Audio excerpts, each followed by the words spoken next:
Good evening, everybody. We will call the April 15th, 2021 council meeting to order. And isn't it nice that it's not tax day? You got a month reprieve, unless you own a trust. So welcome to everybody. If I could ask all of you who are not standing to stand for the invocation given by Reverend Jamie Samilio from Good Samaritan Episcopal Church. I would also ask you to remain standing for the Pledge of Allegiance. Thank you. It's a privilege to be with you this evening. Let us pray. Holy and gracious God, source of all wisdom, we ask your blessing upon this assembly gathered that they may be united in a common purpose and led with compassion, courage, and higher vision. We ask that you guide and inspire all who have been entrusted to care for this community, that they may enact laws and provide leadership that will seek the greater good and peace between all people. Grant that we may never forget that our common life depends upon our trust in one another and upon each other's labor. Be present, O Lord, with these leaders in times of decision. Grant them wisdom and place wise counselors in their midst. Give them perspective to view their work through the eyes of all whom they serve, and grant them perseverance to fulfill their calling to serve this community. Open their eyes to the things that divide, and guard their hearts against discord, arrogance, and pride. In times of prosperity, fill us with thankfulness, and in the days of trouble, may our trust in you never fail.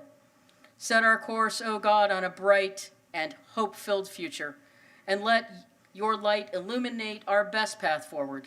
In your holy name we pray. Amen. Amen. I pledge allegiance to the flag of the United States of America and to the republic for which it stands, one nation, under God, indivisible, with liberty and justice for all. Thank you, Reverend. We appreciate you coming out with those inspiring and challenging words. We hope we can live by them. I want to introduce the dais. On my far right is City Manager Bill Horn. Good evening. Vice Mayor Hoyt Hamilton. Well, in a second. Not yet, but good evening. Councilmember Albritton, our Vice Mayor, for 2 more minutes. Good evening. Councilmember Beckman. Good evening. Councilmember Bunker. Good evening. And our illustrious City Attorney Pam Aiken. Good evening. We are going to start out this evening with a few service awards, and so as I call your name, please come forward.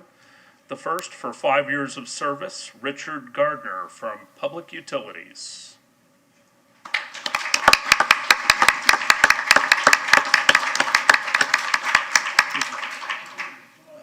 Oh, right up. And that cup's for you. You get on them. Watch your step right here. There's a rise. Yeah, there is. Congratulations. Thank you. Congratulations. Thank you. It'll fall. Yeah, bad. Thank you.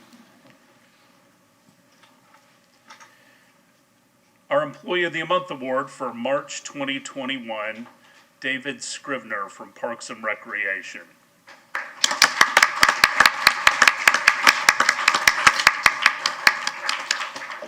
They're right there. Recently, one of the regular members of the Countryside Recreation Center was walking on a treadmill in the fitness center when she lost her balance and fell. Dave Scrivener, the Recreation Center manager, assisted the patron who had scraped her arm and chin. Dave noticed that she also had swelling on her leg, so he called 911, and the patron was transported to the nearest hospital. Typically, after such an incident, staff will call the patron just to check on them and make sure they are okay. Dave not only called, but knowing that she was a regular user and lived near the center, Dave went by her house with a small bouquet of flowers and a card from the staff. This small act of kindness was above and beyond usual protocol and just one example of how Dave cares about his patrons and his community. This connection with the community is a great example of what makes Clearwater bright and beautiful, and a great example of why Dave Scrivener is worthy of this recognition. Employee of the Month.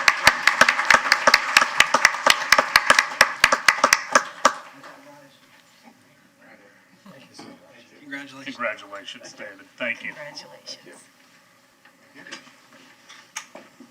Thank you. Next, we have our bi-monthly team award for April 2021. It is the PD Life Saving Team. I'd like to call forward Matthew Parker and Sergeant Sean Allister.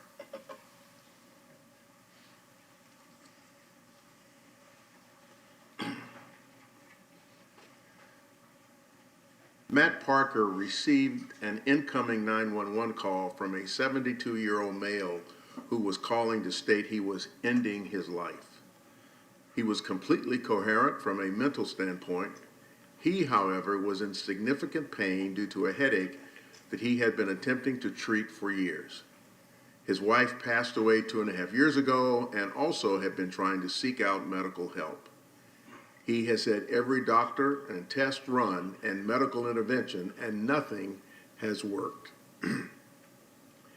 He was calling as he felt no one would be looking for him and his body would just be there. In the almost 20-minute phone call, Matt was extremely compassionate with the caller and kept him talking and not shooting himself as he was ready to do. Matt never made any promises to him that he couldn't keep. He acknowledged the man's concerns and reassured him that the police were there to help. Once officers were on scene, Sergeant Allister asked to be connected to the caller through a conference call. He again spoke with the man who was almost in tears at points. He again said he was going to shoot himself in the head or throat. Sergeant Allister made no promises and again spent several minutes attempting to get him to exit his home unarmed. Finally, the man agreed to come out, and you could hear the absolute relief come over Sergeant Allison, and he was taken into protective custody to get the help he desperately needed. This call was absolutely perfection and shows how both sides of law enforcement came together to save this man's life, and hopefully he gets the help he needs. Listening to the call, you can't help but feel and hear the compassion displayed by both Matt and Sean.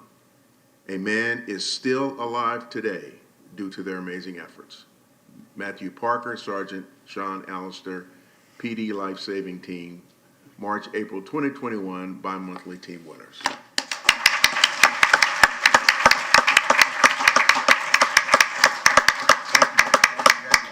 Thank you. Congratulations. Thank you. Wonderful. Thank you. Want to thank you for the Thank you very outstanding much. job. Thank you. That's great, That's Sean. amazing. Good to see you. Thank you. That's amazing. Thank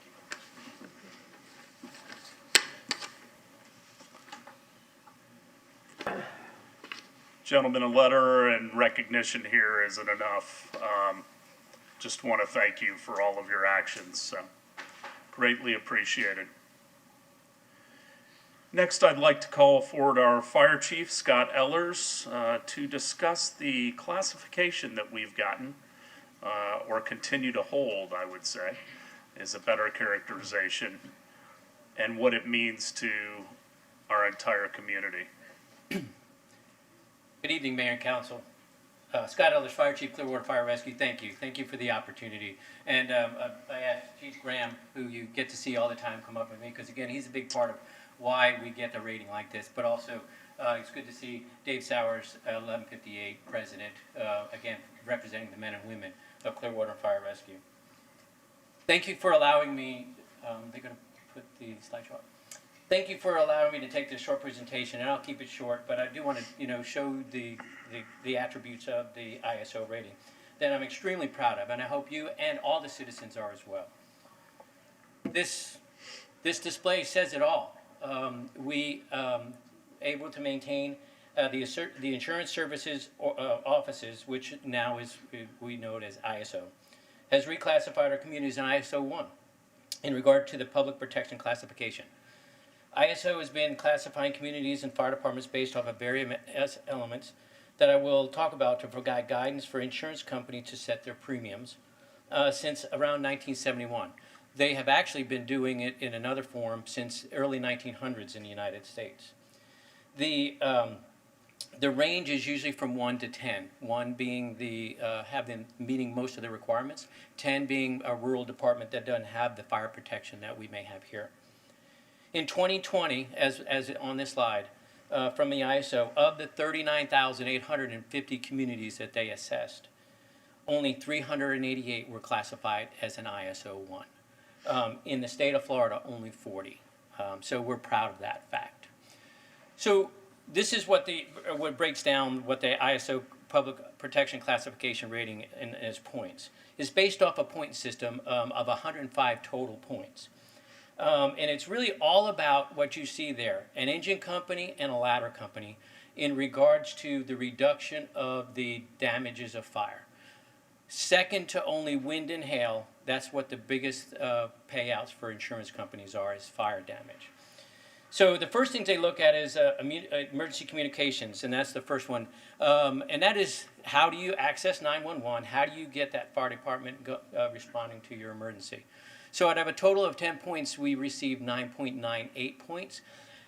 That is predominantly with the county because that's where the 911 calls go to for fire and EMS, but again, a big partner with us. The next is any community risk reduction efforts that we have, including what our fire inspections look at. And out of a possible 5.5 points, we received 4.25 points. Again, really, really high in the 90 percentile. The next one is the fire department itself. It is the largest component of the ISO protection classification. And out of 50 points is what the total is, we received 44.18. With that, and I'll talk a little bit about what they look at in there, but it's really based off of, just as I said, what you're seeing in that picture is the engine companies, the ladder companies, the firefighters that are on those, are they staffed there 24 hours a day, 365 days a year? What is their training levels? What is the equipment they carry? That is all what makes up that 50 points. The last one there is our water supply, and please, I have to recognize Dave Porter and his great people at Public Utilities, because without them, we could not do our job. Water is our main ingredient when we are looking at fighting fires. And in regards to ISO, we have to maintain a needed fire flow of 3,500 gallons per minute, 3,500 gallons per minute, which is a lot of water, continuous. They are the ones who inspect, test, and maintain the over 4,363 hydrants in our city, so we have that availability of water supply. So my hat's off to that whole crew over there at Public Utilities. As mentioned, I just want to make sure that, again, this only looks at fire. This ISO rating does not look what we do with 85% of our other calls, and that's EMS, and I'll talk about that in a minute. ISO is predominantly on the fire side of it. So this is, as previously shown, this is about the fire department, the 50 points that base those numbers.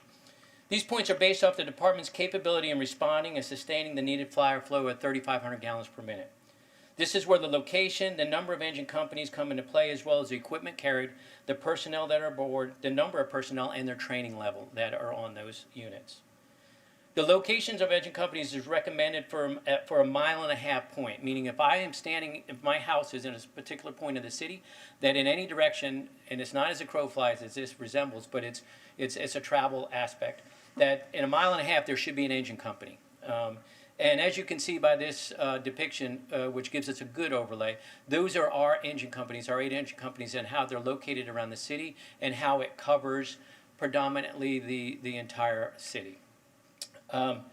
Legend has it that that 1.5 miles came from the old days when horses drawn steamers, and that 1.5 miles was as far as horses could go at a full gallop without tiring. But even to these days, response times is an element, and that 1.5 miles really fits into that window of us getting on scene, reducing the exposure of that fire. The map, as you can see, shows the coverage area. What it doesn't show, I was sharing with the city manager the other day, this small area, if I can get the pointer, come over here, right here, where we're going to be moving 47 over, will cover that area up tremendously in Imperial Oaks neighborhood. We will have a little bit of an area down here to the south as it moves over, but then Largo has a unit that's just south of there that helps cover that. So it'll once we move 47 over, it'll really cover it very nicely for the locations of our engine companies. The other main element in the regard to the fire department is our ladder companies. Recommendation for, again, to get the highest ISO rating is that a ladder company is within 2.5 miles of any areas that contain 5 or more structures that are 3 stories and above, and or exceed the needed fire flow of 3,500 gallons a minute. As you can see, this is a 2.5 miles radius circles for our 2 truck companies, Truck 45 in the downtown area and Truck 48 over off of Belcher. This, as you can see also in our discussion, is probably one of our areas that we have a lot of high-rise that are over 3 stories is the beach. That 2.5 ring comes just short of that. It doesn't mean it's not protected at a certain level, but it just does come short of that. And that's where some of the points we don't achieve on. Again, I want to thank you for the time, but more importantly, I want to thank you for the support. As just shown, all of this is much more than just the fire department, much more than myself. It is all of the support we receive from council, the city manager, all of our internal departments, and most important, all of our residents. As mentioned earlier, I'm very proud of this classification of ISO 1, but our work is not over with yet. As we speak, we're in the process of completing our documents for accreditation with the Center for Public Safety Excellence. The accreditation process takes a deep dive into our everything else that we do, that 85% of the stuff other than fires, the EMS, the emergency management. And it takes a deep dive and it covers everything, and it's all based off of performance and how we do. This will be our 4th time going up for accreditation. We've been accredited 3 times in the past, and we feel like we have a good chance of being recommended for accreditation again.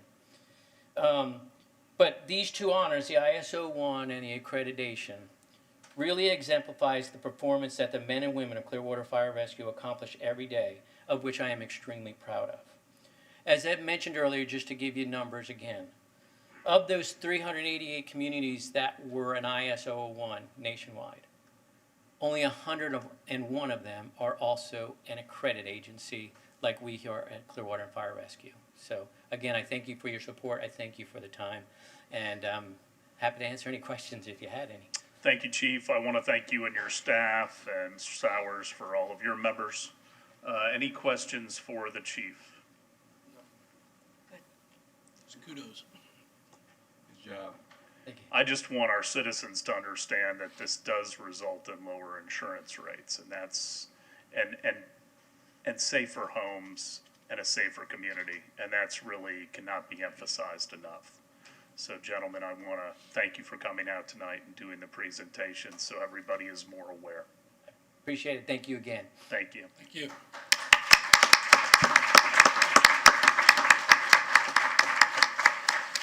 Next, we have a presentation from the Clearwater Housing Authority, and I would ask Jacqueline Rivera, the CEO of the Clearwater Housing Authority, to come forward.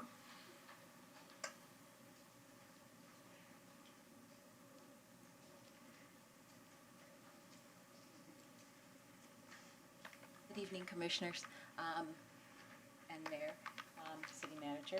Our chairperson, Commissioner Jamo, is here to provide the presentation. I'm back up along with the rest of the gang. My commissioners are sitting there, Commissioner Smith, Commissioner Agnew, Commissioner Durant, and our Chief Operating Officer, Ms. Doty. Well, welcome all.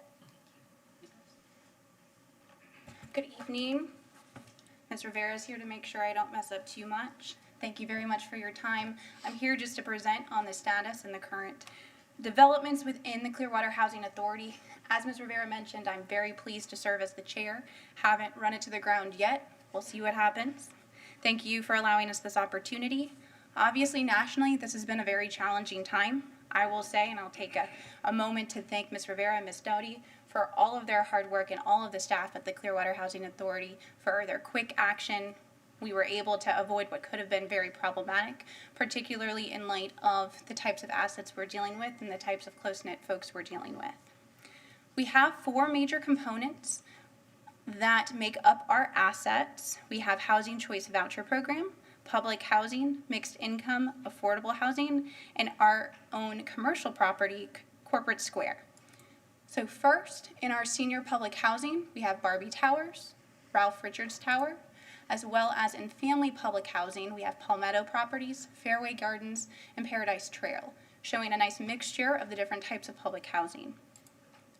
We have other types of apartment communities, mixed income and unsubsidized, including our Main Street, as well as Pineview, as well as other types of apartment, mixed income, non-subsidized, the Hampton Senior Community, as I mentioned, unsubsidized, with 275 apartments.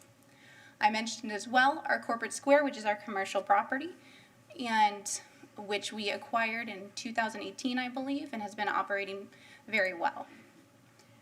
From a portfolio update, we remain and continue to receive excellent external audit reports with no findings. CHA continues to be rated by HUD as a high performer. Our CHA investors are pleased with the management of our assets, and debt service coverage ratios continue to be met or exceeded. And despite reductions in funding with the Housing Choice Voucher Program, we provide approximately 1,200 households with rental assistance, with lease times up to an average of about 60 days. This goes through that a little bit as well.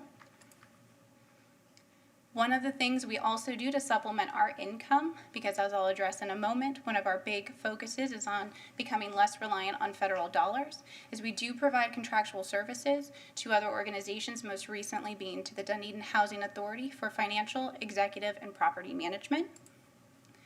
As well as we do have our other arm, the Clearwater Housing Development Corporation, which is our instrumentality, which serves as our fee management company.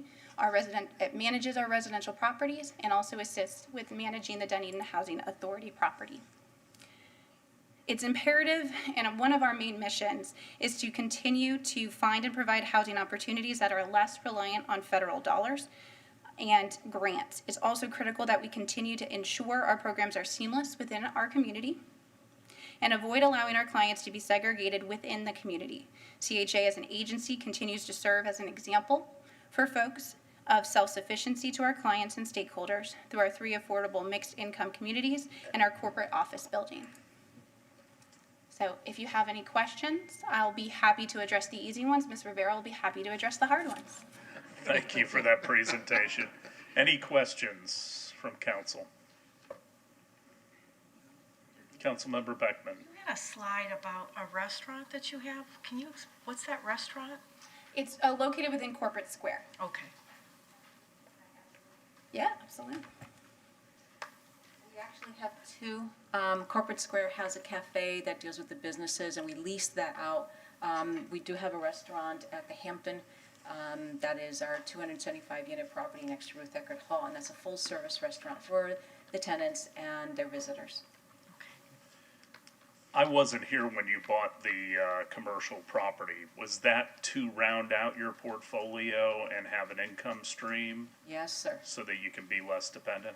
Yes, sir. Absolutely. And have your road issues been resolved there on Republic Drive? Yes, sir, and thank you for your patience. Yes, we actually got everything settled, I think, in the last 24 hours, when we actually got the last correspondence. We're done. Okay, So thank you.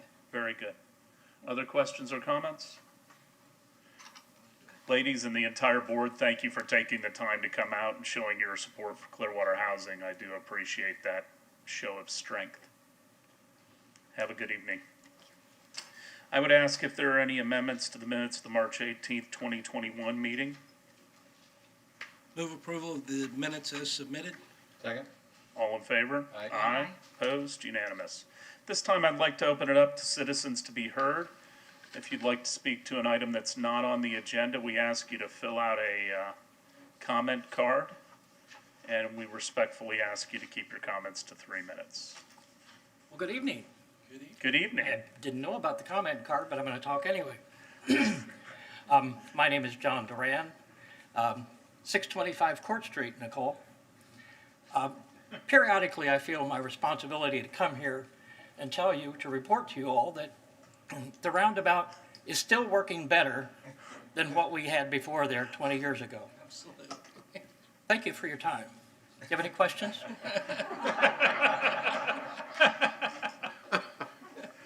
Thank you so much for that, Mr. Durant. That brings back so many fond memories. Good evening.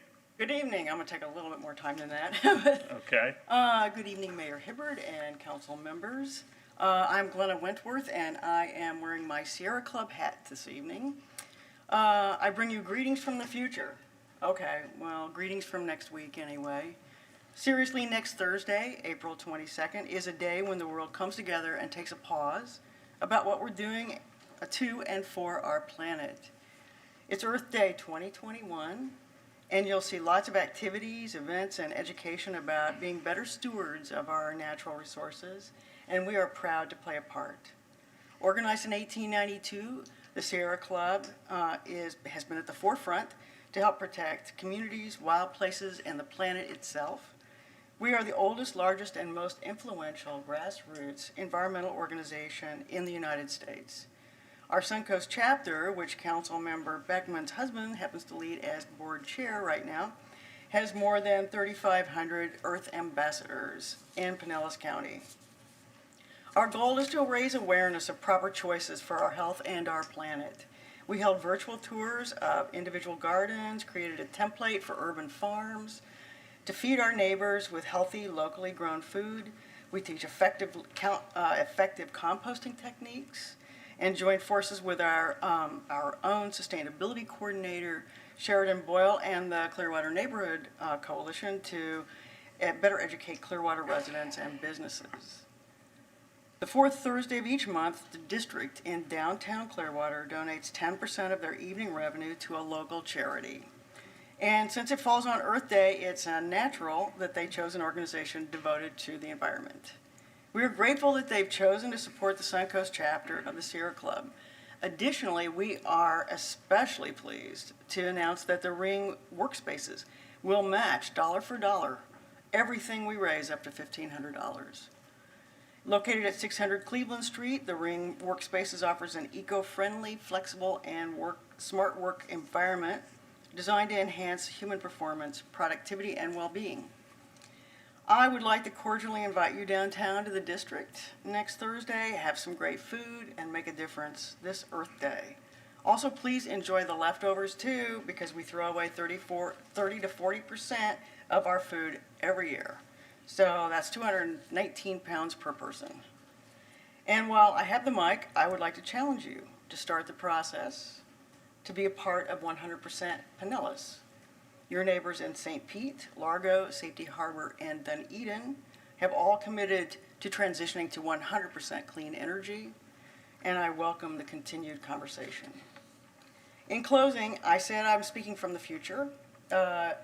Your current voters, your children, and your grandchildren, let's do our part to give them a healthier, more verdant future. See you on April 22nd. Thank you, Ms. Wentworth. Thank you. And we invite everybody to come down to that. I really thank the district for the fact that they do that the last Thursday of every month. I will be there. I'm there for all of them. We look forward to supporting you all and seeing everybody that comes down. Thank you so much. I will see you there. Okay. Anyone else for citizens to be heard? How y'all doing? My name's Matthew Crawford. I'm from Tropic Hills subdivision. I know the other day y'all had a meeting and a lot of stuff came out about the lighting on the tennis courts in Morningside. I brought photos because I know I saw some of the photos that were represented and they don't represent well what's going on. So I brought some photos. I'm not sure how to show these. They can go right on the machine to your right. All right. Okay. So this first one's going to be from coming down the street towards my house, my property. This is the light poles here. This is from about halfway down the block. It looks as if it's growing out of my house. Here's a little closer. Again, quite a few of the compliments we've had, and I say compliments because War of the Worlds was a pretty cool movie. But that's what people are asking us. If we were going for the War of the Worlds look, most of the neighbors think that we actually placed this in our backyard. And we've had to discuss it with them numerous times since these have gone up that this is not in our backyard. Looks like it's coming out of my garage here. All right, so you get the idea with those. This is from the backyard. Again, this pole is actually less than 35 feet away from my fence, the back of my fence. It is actually less than 75 feet from my back door of my house. Now, there is a tennis complex on the other side of the neighborhood. Their lighting is about the same height, but it's 112 feet from the nearest fence of a property with trees that have been growing for probably 100 years. They're huge. This is the house at night now. You can see that. Little kids in the neighborhood think there's a football game going on at night. We've actually had that comment as well. Again, from the backyard. Now, I've heard that the engineers have done studies and this and that the lighting's not going to reflect into our yard and that it shouldn't be that big of a problem. This is my yard without the lights on. This is my yard with the lights on. There's a pretty big difference there. That's drastic. And this is actually from inside of my house, with all the lights in my house off, but looking out the window. It's easier to see when it's closer, but you can actually see my whole porch is lit up. You can actually see the bench here, a table, anything and everything that's going on out there. I really, really hope that y'all can see how that can be a problem and a nuisance, because it's a huge nuisance. And I realize the cost is high, but they need to come down. All right, Mr. Crawford. Lowered. Thank you for coming out tonight. Thank you. Anyone else for citizens to be heard? All right, I have been asked to take items 7.4 and 7.8 off of the consent agenda. I would ask for approval of items 7.1 through 7.3, 7.5 through 7.7, and 7.9 through 7.15. So moved. Second? All in favor? Aye. Opposed? Unanimous. 7.4. Approved construction manager at risk proposal from Ajax Building Company LLC of Oldsmar, Florida per RFQ 32-20 at the guaranteed maximum price of $11,245,816 for the construction of the Clearwater Police Department District 3 Operations and Training Center, and authorize the appropriate officials to execute same. Chief Slaughter. Chief Slaughter at the Clearwater Police Department. This item is the next phase in our project to replace the District 3 Operations and Training Center at 2851 McMullen Booth Road. As discussed at the work session, the building was constructed in 1983 and is functionally obsolete and in need of replacement, and also the department is seeking to obtain the capacity to have a Cat 5 shelter for hurricane deployments.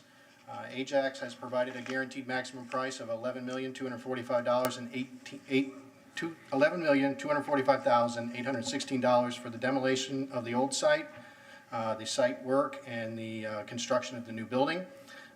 The building is designed to have the sustainable design guidelines outlined in the LEED Silver Building certification, but due to budget constraints, it's not recommended the city expend the funds to do the certification process. There is a document in your packet that outlines the sustainable features of the building. We did evaluate the use of solar, and that is still being evaluated and has been continued to look at even through this week, and evaluating some of the options to potentially add that. If the work order was approved tonight, was approved tonight, the work would begin as early as May of this year and hopefully be completed by August of 2022. The operations of that facility have already been moved to the library, the old Clearwater or Countryside Library on State Route 580. And there are certain aspects of the operations, such as the K-9 and the training operations, that will remain open during the construction process. I'm more than happy to answer any questions. Any questions for the chief? Anyone from the public to speak to this item?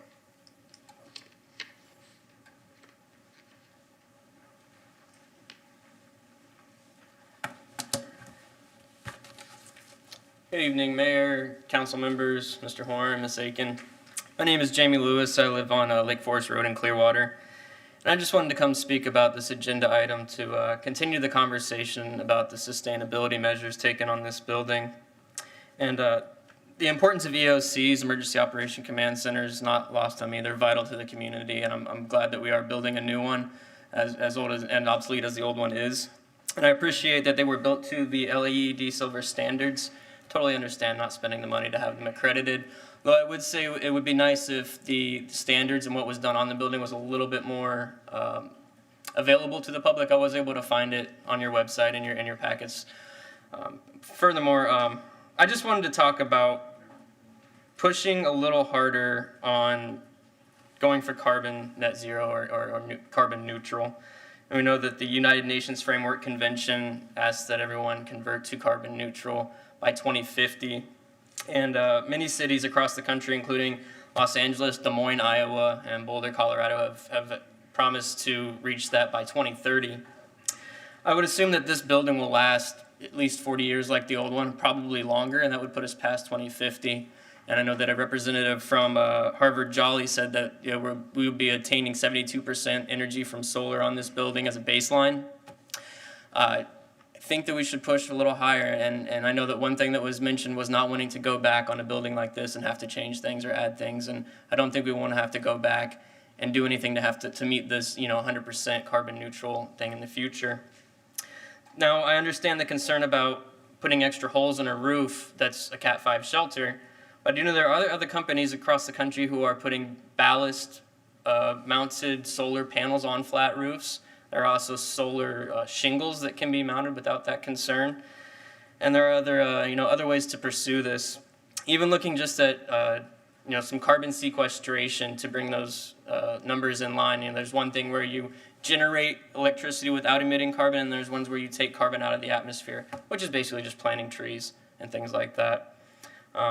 The irony is not lost on me of fortifying a building against increasingly severe natural disasters by not doing the things that we could do to start mitigating those increasingly violent natural disasters.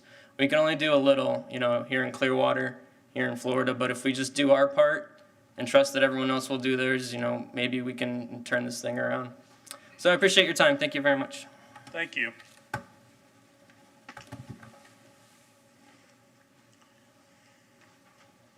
Not the chief, not you. I love you, chief, but gentlemen, Ajax and Harvard Jolly, please.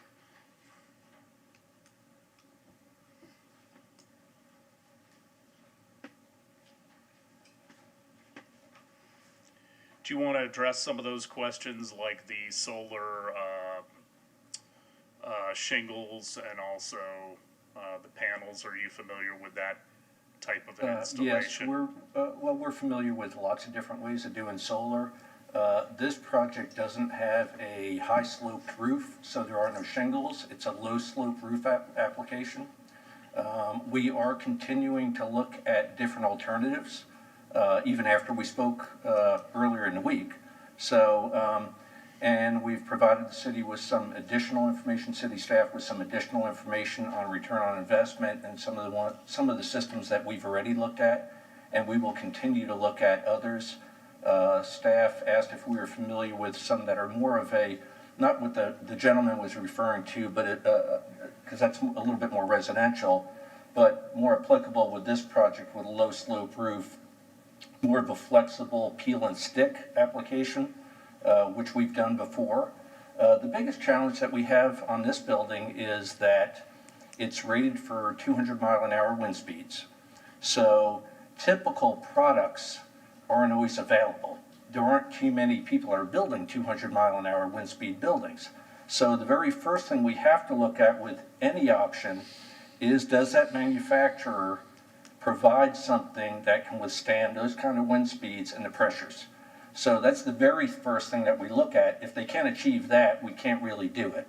But we'll continue to look. There have been advancements, much more in terms of windows, doors, roofing, and things that can meet 200-mile-an-hour wind speeds. If we go back 20 years, they didn't even make those things. But solar is trying to catch up, but the challenge that we have, and believe me, we put solar on buildings. We've provided the city with a package of quite a few solar applications that we've done more recently, but even over the last 20 years.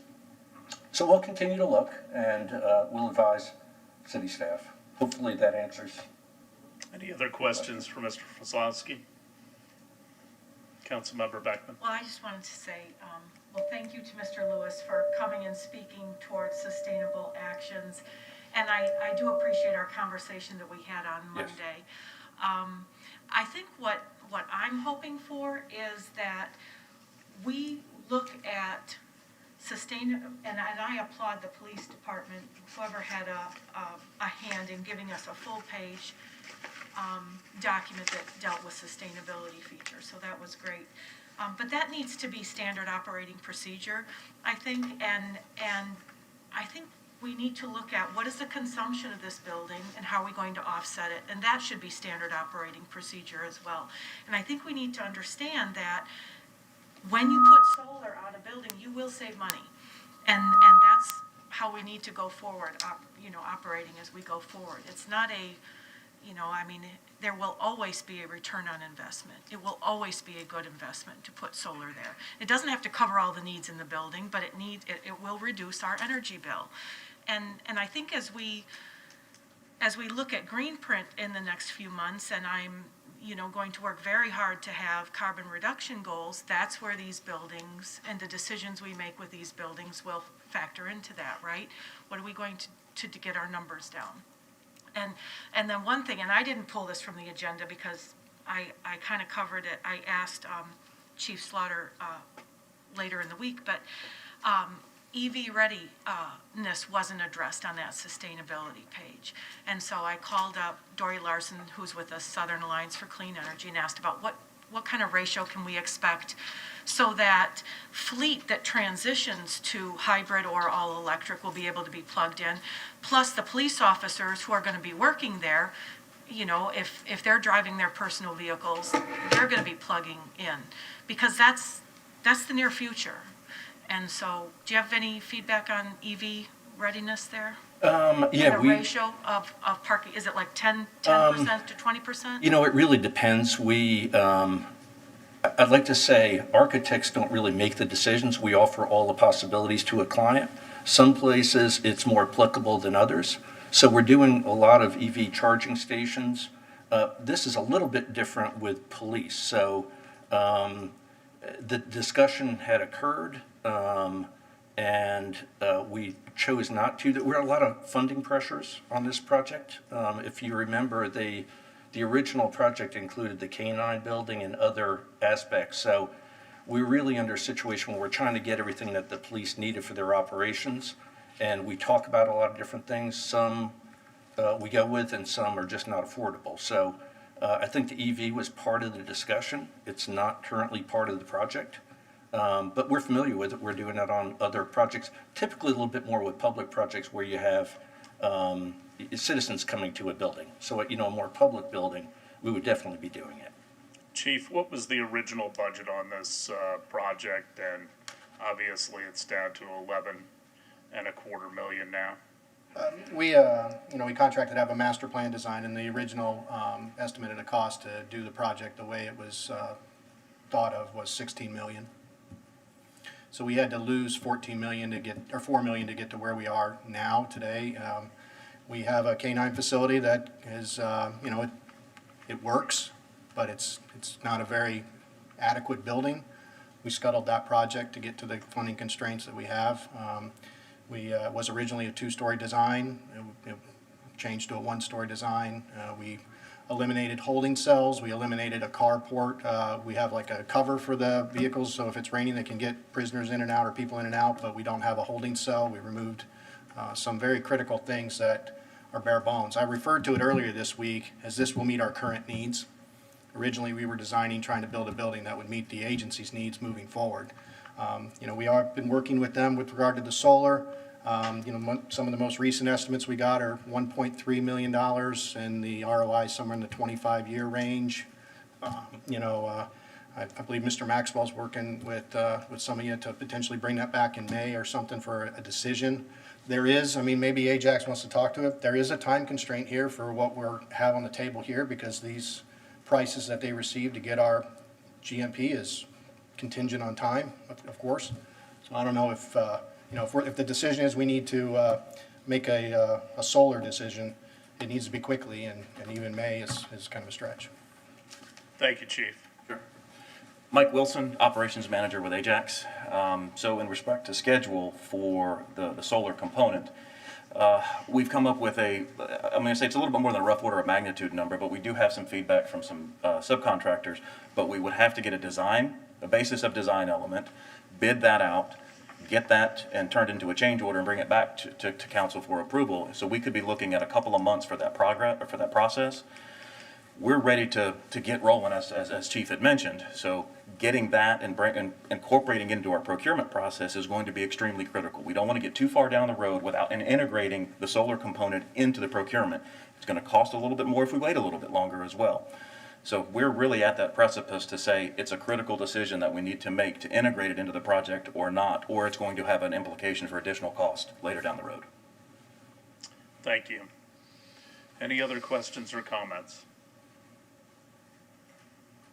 Councilmember Beckman. So I'm not here to throw a wrench in it, and I don't want to delay it and run up costs, and so I'm not going to push for all that. But what I will, and I wasn't here, I don't believe, when we went from 18 million down to 11 million, and so now it's bare bones. I would advocate for building this Cat 5 brand-new police station to be exactly what you need it to be and not cut a bunch of millions of dollars.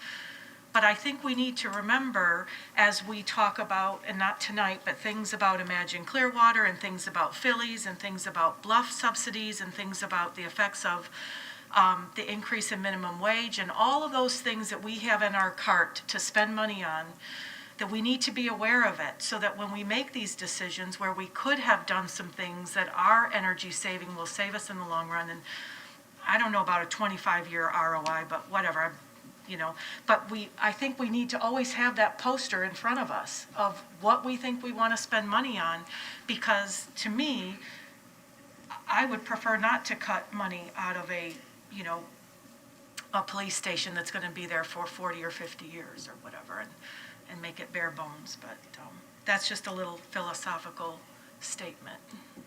Well, and to that end, I think one of the things, thank you, gentlemen.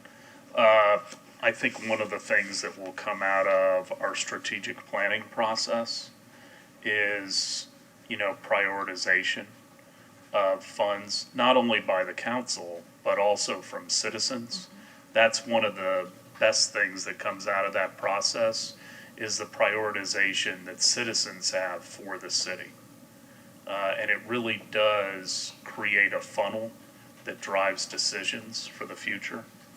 And that's one of the main things that I hope will come out of this process. So we're going to be starting that next month. So I look forward to that being one of the work products that come out. If I have no other questions, do I have a motion?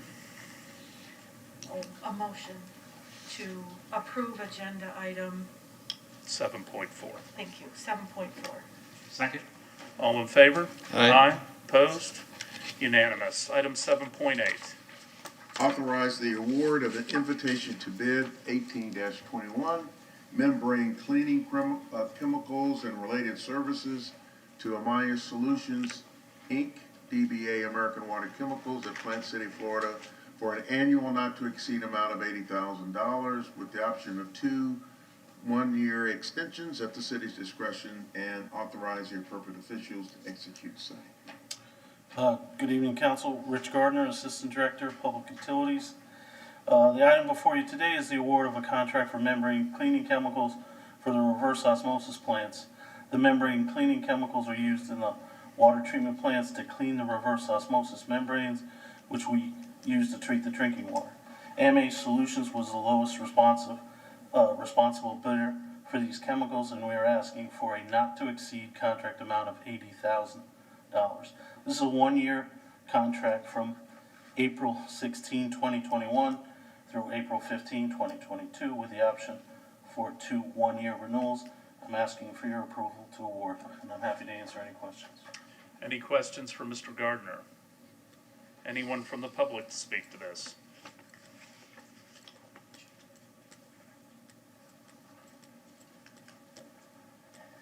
more and I'm done. Good evening. I wanted to speak to you about this agenda item, not anything to do with Amaya Solutions or American Water Chemicals, but with biocides in general. And first, treating our water is absolutely critical. Waterborne pathogens are deadly serious, you know.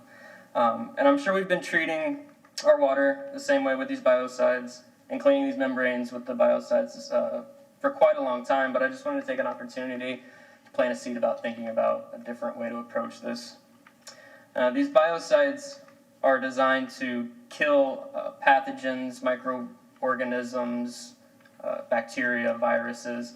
They also kill non-pathogens and pretty much any microbial life. They include sodium hypochlorite, which is bleach, chlorine dioxide, hydrogen peroxide, parasitic acid, polyhydrochloride, and bromine. And most of them do leave a residue in water. They kill the pathogens and they kill good pathogens alike, which means they have a negative effect on our ecosystems. When they reach estuaries and mangroves, they start to kill positive, helpful, healthy bacterias. Kind of the opposite reaction of what's going on with phosphorus leaking into Tampa Bay, those nutrients creating excess growth. This does the opposite. Which you could figure maybe it'll balance it out, but I don't think that's the kind of waters we want to be swimming around in here. So the NIH, National Institutes of Health, has also found that many of these biocides can cause asthma and other respiratory illnesses. And Dr. Helen Schnitzel-Felten, the EU Agency for Safety and Health at Work, found that biocides have toxic, carcinogenic, endocrine-disrupting properties. So what I wanted to think about is technology is always advancing, and there are other ways of treating water today. And ultraviolet light can be used, one, to clean the reverse osmosis membranes. What it does is it kills and neutralizes any of the foulants on the membranes, and then you use a backflush to remove all the scalant. You may use citric acid. I know the companies that we're dealing with here don't like to use citric acid. I'm sure they have a pretty good reason for it. The ultraviolet light could also be used to pre-treat the water before it goes through the reverse osmosis systems and neutralize many of those foulants so that when you get to cleaning membranes, even if you are doing it with something other than UV lights, if you're using biocides, you can use much less and have much less runoff. So I just wanted to plant a seed today. I'm sure you'll pass this as we need to continue treating our water, but I just wanted to plant a seed and maybe start thinking in the future about other ways of addressing this process. Thank you for your time and your service to our community. Thank you, Mr. Lewis. Any questions for Mr. Porter? Are there other ways to treat these at this time? Are there alternatives? What we're asking for here today is a chemical that actually cleans the membranes. Right. It's not going to be placed in the drinking water stream itself, and all of the cleaning compounds that are used to clean the membranes are collected and sent to the sewer system. So this compound will not get to the drinking water system. Okay, it's used strictly to clean the membranes. And so then the water that is used to clean the membranes is then again treated before it gets back into the system. Mm-hmm. And there's no residuals that are sent anywhere? It's largely used up in the wastewater treatment system before it ever gets anywhere else. Okay. Thank you, Mr. Porter. Do I have a motion? Move to pass item 7.5. 7.8, yeah. And I'll second 7.8. All in favor? Aye. Aye. Opposed? Unanimous. 8.1. Approve the local housing assistance plan for fiscal year 2021, 2022 through 2023 through 2024, and adopt resolution 2104. Mr. Lane. Thank you. Chuck Lane, Economic Development Housing Department. Our local housing assistance plan, our LHAP, it's our 3-year planning document for how we use State Housing Initiative Partnership Program funding. We don't yet know what our allocation is going to be this year, but I can tell you in the prior 3 years we were funded, our average allocation was about $267,000. In the current year, SHIP was actually fully funded.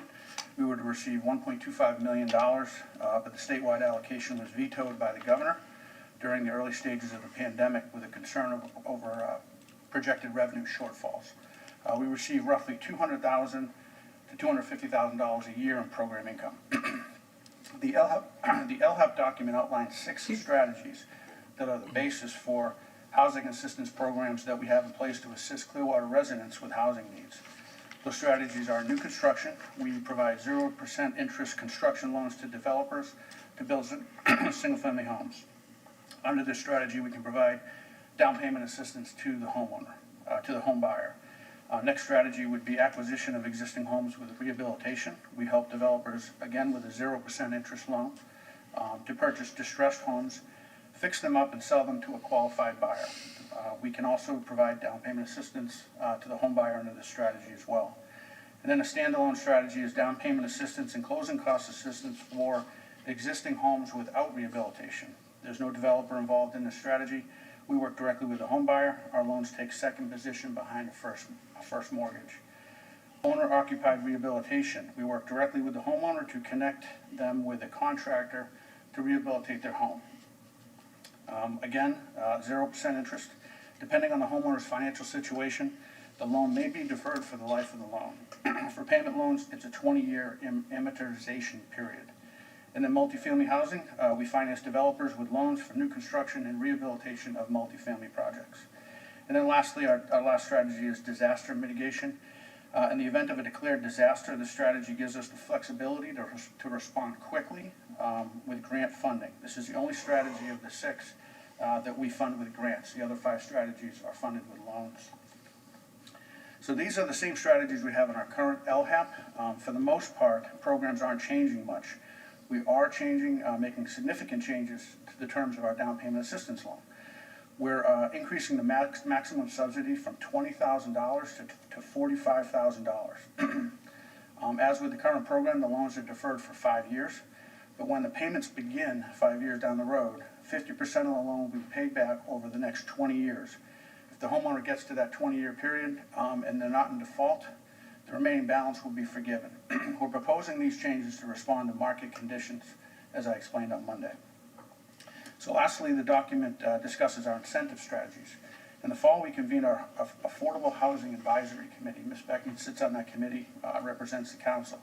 The committee looked at several city policies that can affect the price, the cost to build housing, and they were asked to recommend incentives that we can offer to encourage developers to build homes at prices that are affordable to much of our workforce. What the committee found is that most of what the state wants us to have in place as incentives, we already have them in place. Those things include expedited permitting for workforce and affordable housing projects, flexible setbacks and parking requirements, flexible densities, flexible lot configurations.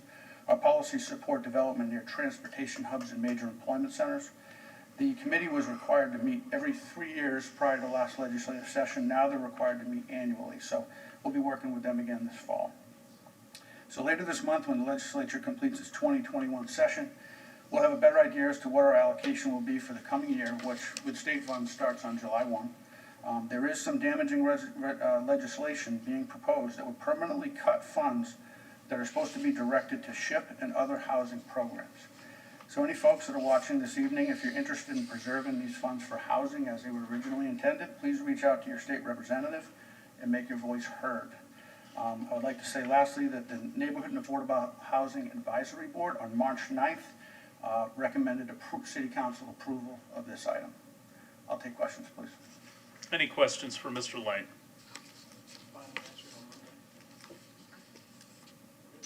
You're that good.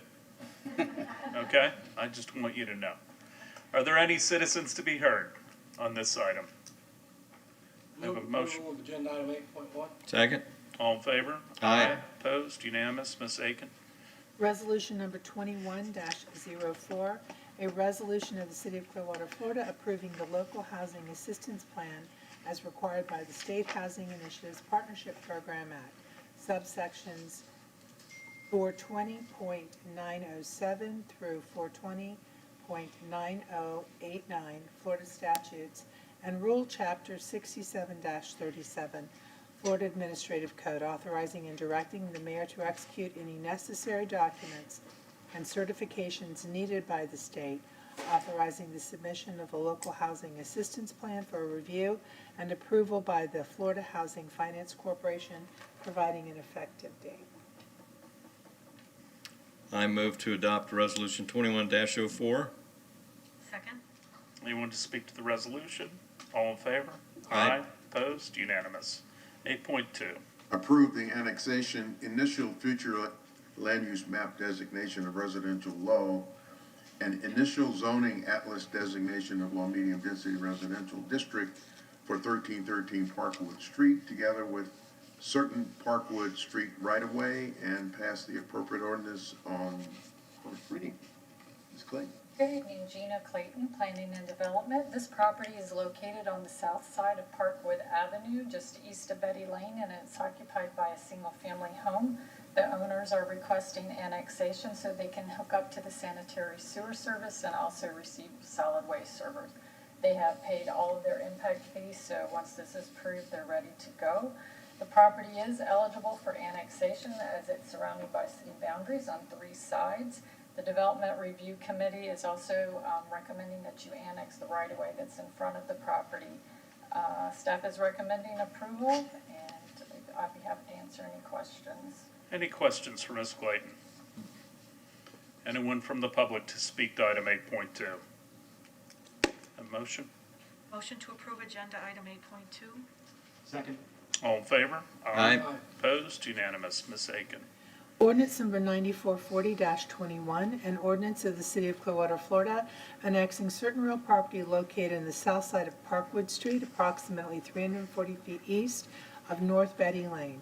This post office address is 1313 Parkwood Street, Clearwater, Florida 33755, together with the right-of-way of Parkwood Street, abutting lots 4 and 5, into the corporate limits of the city and redefining the boundary lines of the city to include said additions, providing an effective date. A motion? Move to pass ordinance 9440-21 on first reading. Second. Anyone from the public to speak to the ordinance? All in favor? Aye. Opposed? Unanimous. Ordinance number 9441-21, and, did I get that wrong? Yeah, you read 40. Thank you. -21, an ordinance of the City of Clearwater, Florida, amending the future land use element of the comprehensive plan of the city to designate the land use for certain real property located on the south side of Parkwood Street, approximately 340 feet east of North Betty Lane. This post office address is 1313 Parkwood Street, Clearwater, Florida 33755, upon annexation into the City of Clearwater as a residential low RL, providing an effective date. I move to pass ordinance 9441-21 on first reading. Second. All in favor? Aye. Aye. Opposed? Ms. Aiken.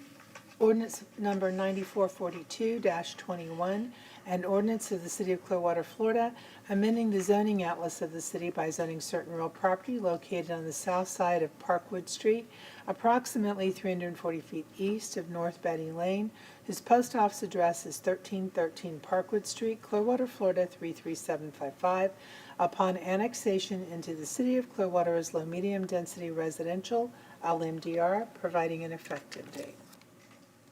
I move to pass ordinance 9442-21 on first reading. Second? All in favor? Aye. Opposed? Unanimous. 8.3. Approve the annexation, initial future land use map designation of residential urban, RU, and initial zoning atlas designation of low medium density residential, LMDR district for 2077 Poinsett Avenue. Pass ordinances 9443-21, 9444-21, and 9445-21 on first reading. Gina Clayton, Planning and Development. This property is located on the east side of Poinsett Avenue, just south of Union Street, and it's occupied by a single-family home. The owner is seeking annexation to receive sanitary sewer and solid waste service. They also have paid all their impact and assessment fees. The property is located in the enclave and it's contiguous to city boundaries on one side, therefore it's eligible. It will be designated residential low on the future land use map and zone low medium density residential, and we're recommending approval.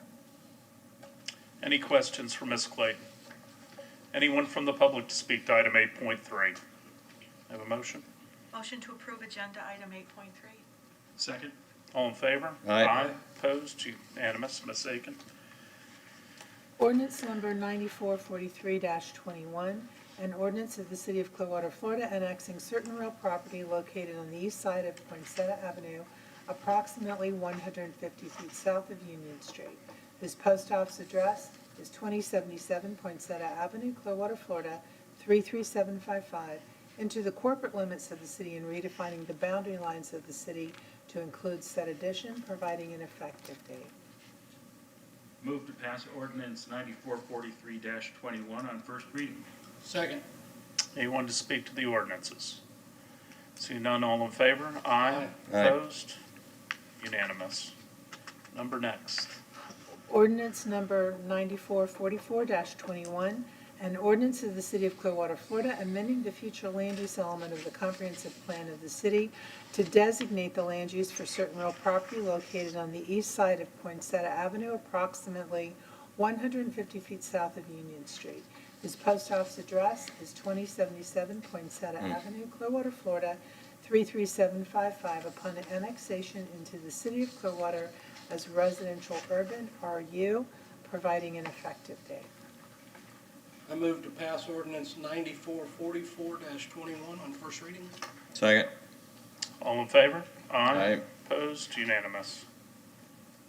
Ordinance number 9445-21, an ordinance of the City of Clearwater, Florida, amending the zoning atlas of the city by zoning certain real property located on the east side of Poinsettia Avenue, approximately 150 feet south of Union Street. This post office address is 2077 Poinsettia Avenue, Clearwater, Florida, 33755. Upon annexation into the City of Clearwater as low-medium density residential, LMDR, providing an effective date. I move to pass ordinance 9445-21 on first reading. Second. All in favor?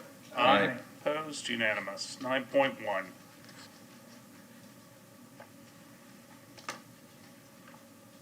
Ordinance number 9439-21, an ordinance of the City of Clearwater, Florida, vacating a platted 5-foot utility easement described as the west 5 feet of Lot 5, Block 70, Mandalay, recorded in Plat Book 14, pages 32 to 35 of the Public Records of Pinellas County, Florida, providing an effective date. Do you have to make a motion? Or you say something? Okay. So I move to adopt ordinance 9439-21 on second reading. Second. Anyone to speak to this from the audience? Seeing none, all in favor? Aye. Opposed? Unanimous. 9.2. Ordinance number 9446-21, an ordinance of the City of Clearwater, Florida, amending the operating budget for the fiscal year ending September 30th, 2021 to reflect increases in revenues and expenditures for the General Fund, Special Development Fund, Special Program Fund, Gas Fund, Parking Fund, and Administrative Services Fund as provided herein, providing an effective date. Anyone from the public to speak to this item? Have a motion? Move to adopt ordinance 9446-21 on second reading. Second. All in favor? Aye. Opposed? Unanimous. 9.3. Ordinance number 9447-21, an ordinance of the City of Clearwater, Florida, amending the capital improvement budget for fiscal year ending September 30th, 2021 to reflect a net increase of $30,820,452, providing an effective date. Motion to adopt ordinance 9447-21 on second reading. Second. Anyone to speak to this item? Seeing none, do I have a motion? I have a motion. All in favor? Aye. Aye. Opposed? Unanimous. 10.1. Confirm COVID-19 emergency proclamation and adopt resolution 21-14. Assistant Chief Grant. Good evening, Von Graham, Division Chief Emergency Management. This is our weekly extension for our declaration of emergency. We still are in an emergency. We still need to make sure we have all our preparations in place so that when we do work towards reimbursements and recovery, we have the means and the processes to do so. With that, if there's any questions, I'm here to answer anything. Any questions for Chief Graham? What, we do this weekly? Yes, sir. And yet we're only on resolution number 14, and we've been doing this for almost a year? The resolutions are at council meetings. It's the Okay. proclamations that are weekly. Thanks. Okay. I have to sign them weekly. Right, so, okay. Every week. Lovely. Every Wednesday. I just love Wednesdays. All right, thank you, Mr. Graham. Anyone from the public to speak to this item? Motion? I move to approve agenda item 10.1. Second? All in favor? Aye. Opposed? Unanimous. 10.2. I have to read the resolution. I'm sorry, Pam. Resolution number 21-14, confirmation of COVID-19 emergency proclamation, April 15th, 2021. A resolution of the City of Clearwater, Florida, confirming declarations of a state of emergency, providing an effective date.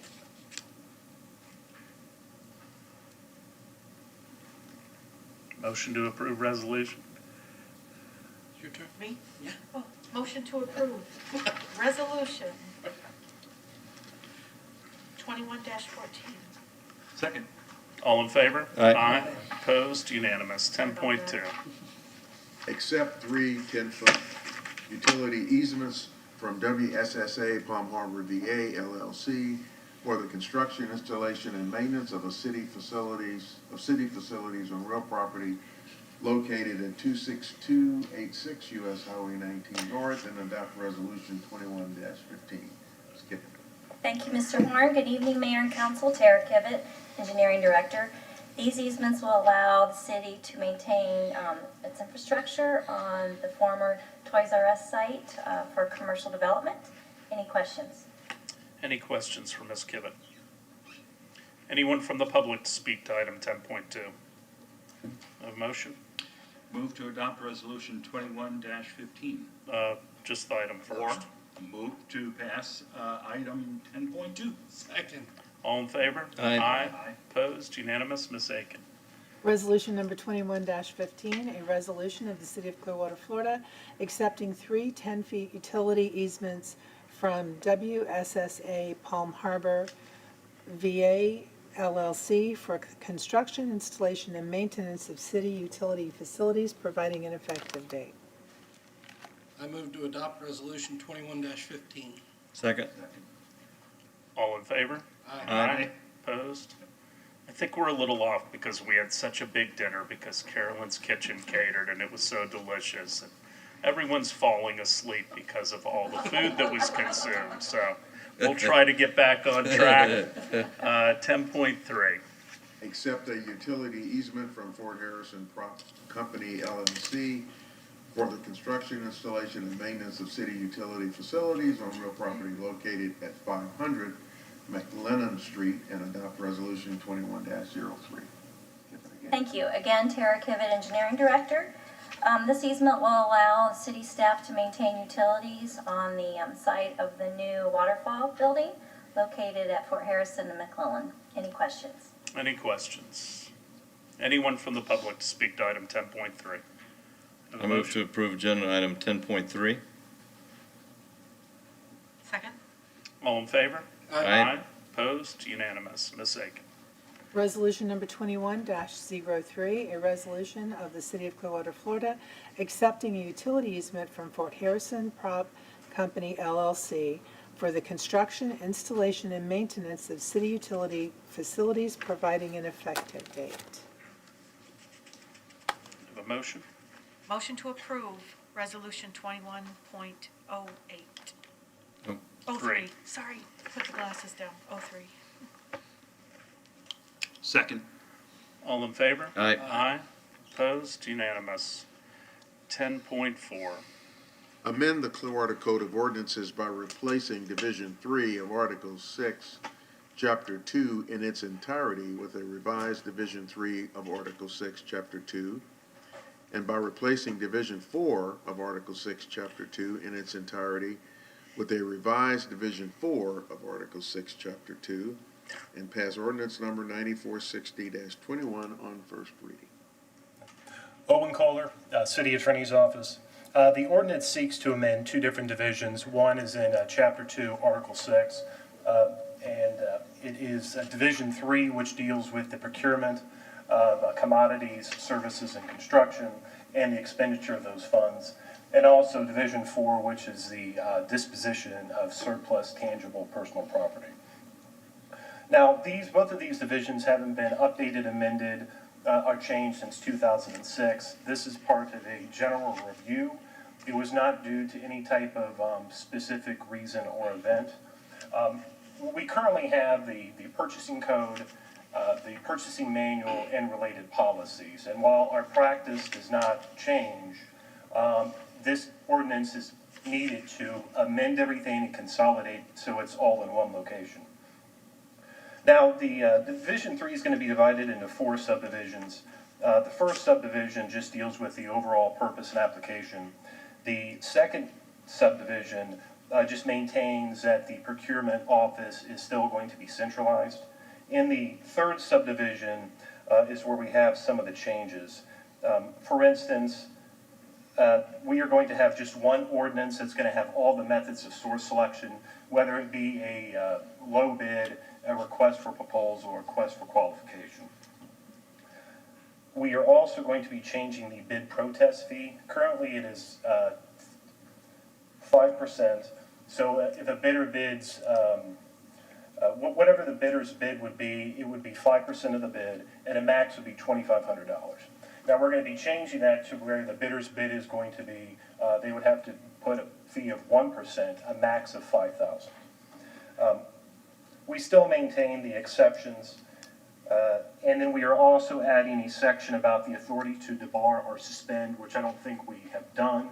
Now, there is a provision in the purchasing manual that allows the city manager to do it, but we need to put it in the code. Also, we're adding a no contact period, and the no contact period is going to be a prohibition for bidders or respondents to lobby city council, city officers, city employees from the time the solicitation is issued, which is when we would post it on the website, up until the time that council awards the contract. The last subdivision deals with ethics, that we are adding a standard of conduct to procurement that would apply to everybody involved in the process. And Division 4 is going to be amended, dealing with surplus tangible personal property. Again, I'm not talking necessarily about real estate. That's governed by the charter. It's just surplus tangible personal property. And it's just going to be reorganized, that it's not just about the sale, it's about the overall disposition, which could include a donation. One thing I wanted to follow up from Monday was about the minority business enterprises, and I think, Mayor, you had a couple questions. One was about the cost and about the time. I contacted St. Pete today, and I got a copy of their agreement. The cost for the disparity study for St. Pete was about $250,000, and they had a schedule which calls for the project to be completed in about 9 months. So, okay. And with that, I don't have anything else to add. Open for questions. And does that just apply to the borders of the city of St. Pete? Was that? When they do that study, right, does it just apply to the, I mean, certainly they have people bidding outside. Is there a benefit to join together to do a study is, I guess, my point. I mean, I would certainly think so. I think one of the things that the consultant does is they would look at, let's say, the geographic market, and they would identify that. And I'm not exactly sure how they do that when we have somebody, let's say, bidding from Miami, but I think that might be considered an outlier. But they would do that type of component. But at the same time, St. Pete's agreement was approved in November of 2018, and they haven't completed the study yet. That runs counter to a 9-month process then, doesn't it? Okay. Other questions? I was going to ask about the, when you you said it was about $250,000. I was gonna ask when they secured that contract, so just to gauge if it might be more now or in a year from now, if we wanna enter into something like that. What was, you said, would it be? Would it be more expensive? than Well, I mean, St. Or Pete's, At St. Pete's larger. I would anticipate ours being less, just because St. Pete is a bigger city. But I don't know what it's a function of. I think that's hard to tell. Yeah, we won't know until we get an RFP response. But I think it would be wise to talk to some folks further down in St. Pete. I'm gonna be with Mayor Kreisman. I'm gonna ask him a little bit about it. So, you have something else, Councilmember Well, Beckman? Can't we get a copy of their contract? I Yeah, mean, it's public that's record. Probably, yeah, I mean, I think we could start by looking at what St. Pete has agreed to. Okay. Thank you. Anyone from the public to speak to this item? Do I have a motion? Move to pass item 10.4. Second. All in favor? Aye. Opposed? Unanimous. Ms. Aiken. Ordinance number 9460-21, an ordinance of the City of Clearwater, Florida, amending the Code of Ordinances by replacing Division 3 of Article 6, Chapter 2 in its entirety with revised Division 3 of Article 6, Chapter 2, providing for Division 3 purchasing, Subdivision 1, generally Section 2.541, purpose and application, Section 2.542, definitions, Section 2.543, public access to procurement information, Sections 2.544 through 2.547, reserved. Subdivision 2, procurement organization, Section 2.551, purchasing agent, Section 2.552, organization of public procurement, Section 2.553, procurement procedures, Section 2.554, authority for purchases of commodities, services, and construction, Section 3, source selection and contract information, Section 2.561, methods of source selection, Section 2.562, disqualification, rejection, and bid protest, Section 2.563, exceptions to the competitive process, Section 2.564, specifications, preparation, Sections 2.565, authority to debar or suspend, Section 2.566, integrity of the competitive solicitation process, no contact period, public records and meetings, Section 4, ethics in public procurement, Section 2.571, standards of conduct, Sections 2.601 through 2.608, reserved, amending the Code of Ordinances by replacing Division 4 of Article 6, Chapter 2 in its entirety with a revised Division 4 of Article 6, Chapter 2, providing for Division 4 disposal and disposition of surplus tangible personal property, Section 2.621 definitions, Section 2.622 surplus sales officer, Section 2.623 disposal and disposition of surplus tangible personal property, Section 2.624 reserved, providing for severability and providing for an effective date. Can you read that again? No. I move to pass ordinance 9460-21 on first reading. Second. Anyone to speak to the ordinance? Hearing none, all in favor? Aye. Opposed, unanimous. Well, and I want to thank you and the purchasing staff. I know there was a lot of work and they already left. Oh, Please go back there. very good.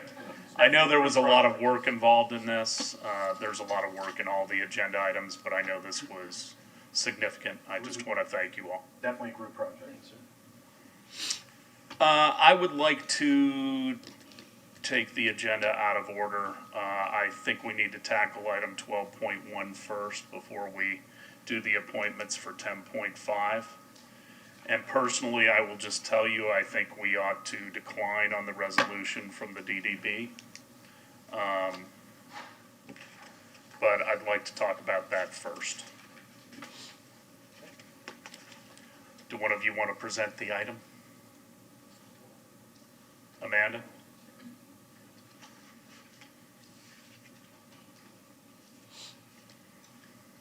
seeing as you're here. We'll give you some overtime. Thank you. Amanda Thompson, Director of the Community Redevelopment Agency.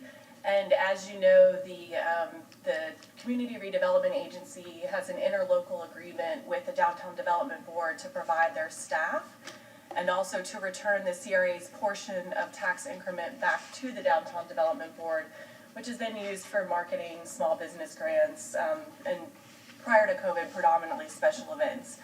Also as part of that relationship, two city council members serve as ex officios to the Downtown Development Board. Recently, at the past DDB meeting, they adopted a resolution requesting that number be reduced to one ex officio member. So that is what you've been asked to consider as City Council tonight. Thank you. So, any questions, comments? Councilmember Bunker? Yes. So, this came as a surprise when I found out about an hour before the meeting. I guess the email went out a couple hours before that they were going to do this. It's kind of came out of the blue.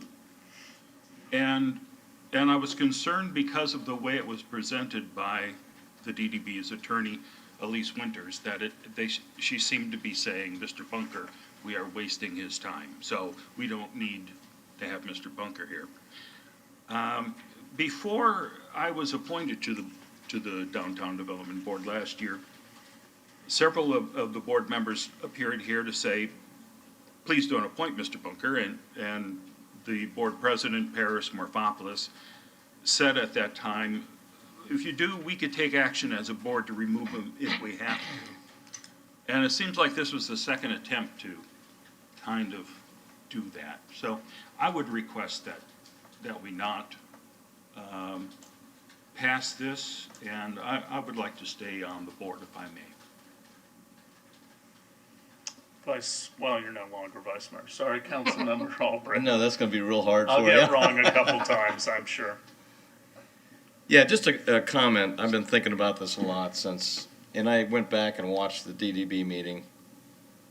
And I'm just making a comment from my perspective as being on the DDB for 9 years and chairman for 8, and then the last 2, before you came on board, I was an ex officio. Well, number one, you're not on the DDB board. You are an ex officio representative of the city on the board.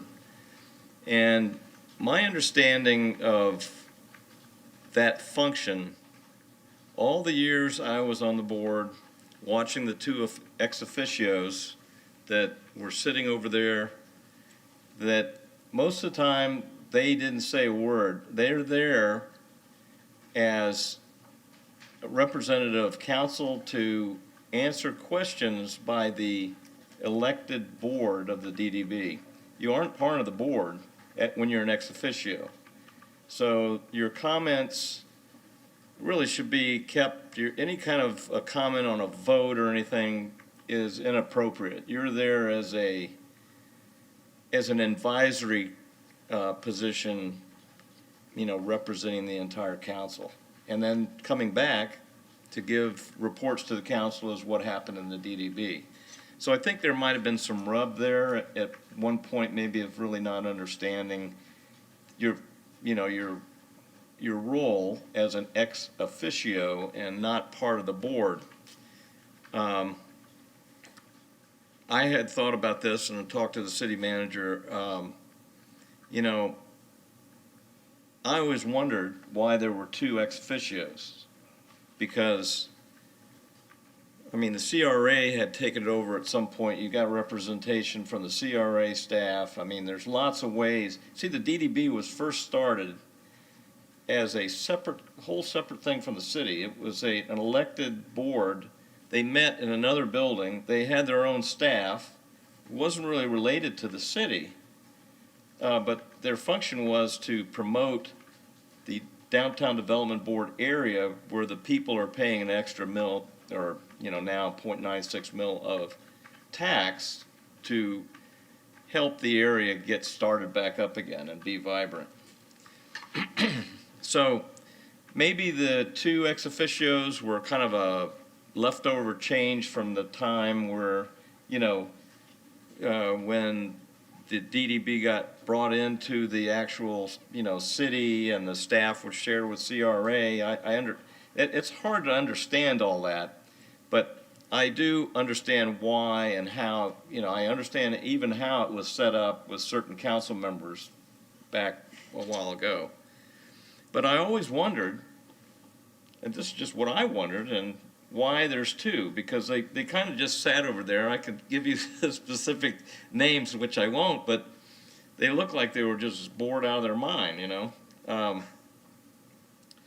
So I was fully prepared to just come say this tonight and say that, I think that it would probably be okay to take it down to one, and I was going to suggest that you be the one.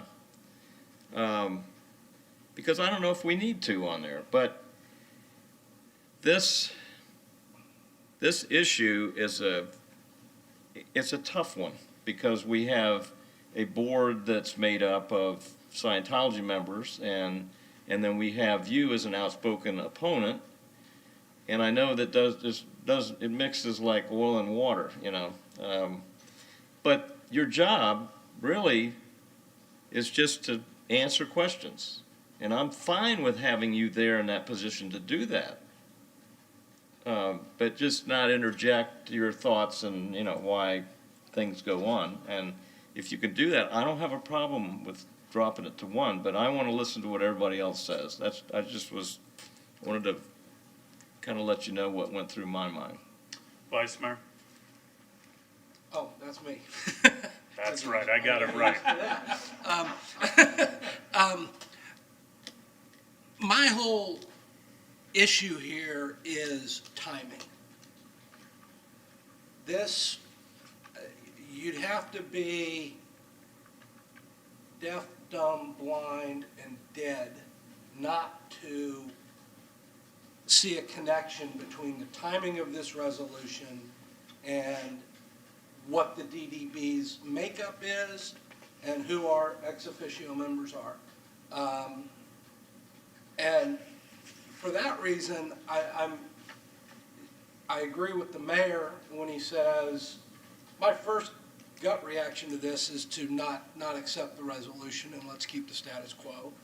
And I also agree with Council Member Albritton that if we're going to accept the resolution and go down to one, I have no problem leaving Mark there, but I also agree with what David said, that you're not there to be confrontational, but I fully understand why you could be, because given the history of everything and the videos I've seen and everything else, that if someone makes the comments to me that some of the DDB board members have made in the past, if they made those comments to me, it'd be kind of hard to show a lot of respect.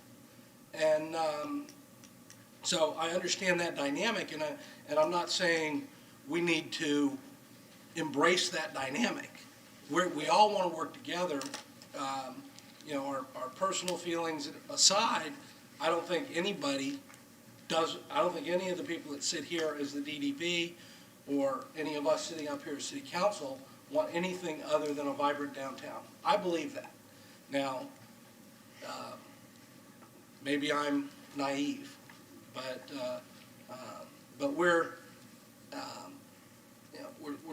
trying to do what's best for the citizens of Clearwater, and I just feel the timing of this is totally obvious of why they are asking for this, and I'm not sure accepting the resolution is something we need to do. I think we can keep status quo, and if for some reason we need to, we have the ability to readdress this situation at every single meeting we have, if it's necessary. So, but at this time, I'm most comfortable in just not accepting the resolution and keeping the status quo.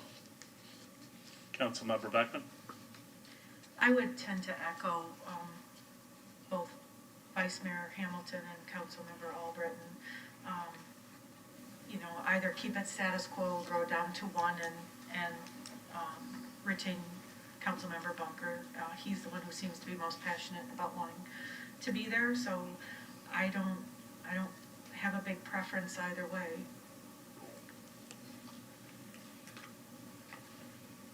Councilmember Bunker? I appreciate all your comments, and I understand, and you're right.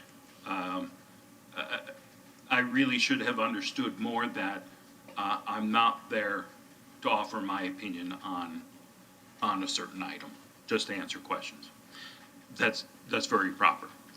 But I also think, to Vice Mayor Hamilton's comments, I don't have a problem respecting the board members. Yes, they have said sometimes horrible things about me on tape. I never say anything like that back to them, and I don't think those things back to them. I have every reason to believe that each and every one of them are terrific people, great family members, and, you know, I have no problem at all.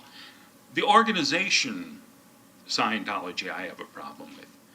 And when I hear someone, as they have, say horrible things to me, I know that's not them speaking. They've been taught that anyone who criticizes Scientology is a criminal. You just have to dig up their crimes, and if you can't, manufacture them. That's straight from L. Ron Hubbard. So I've never been offended by anything that they've said, and I've never said anything like that back to them. The first time they tried to have me removed, Paris tried to pass a resolution that was completely unconstitutional. That if anyone, under the guise of saying anything about any possible religious organization, for example, I have the right to kick you out of the room. And the attorney for the DDB, Elise Winters, was there and said, "Oh, hold it, you can't do that." And she advised them not to pass that until it's revised. But the people on the board were adamant that we need to pass this tonight, and they did. And then Elise came back the next month, and she had amended it, so it was actually legal.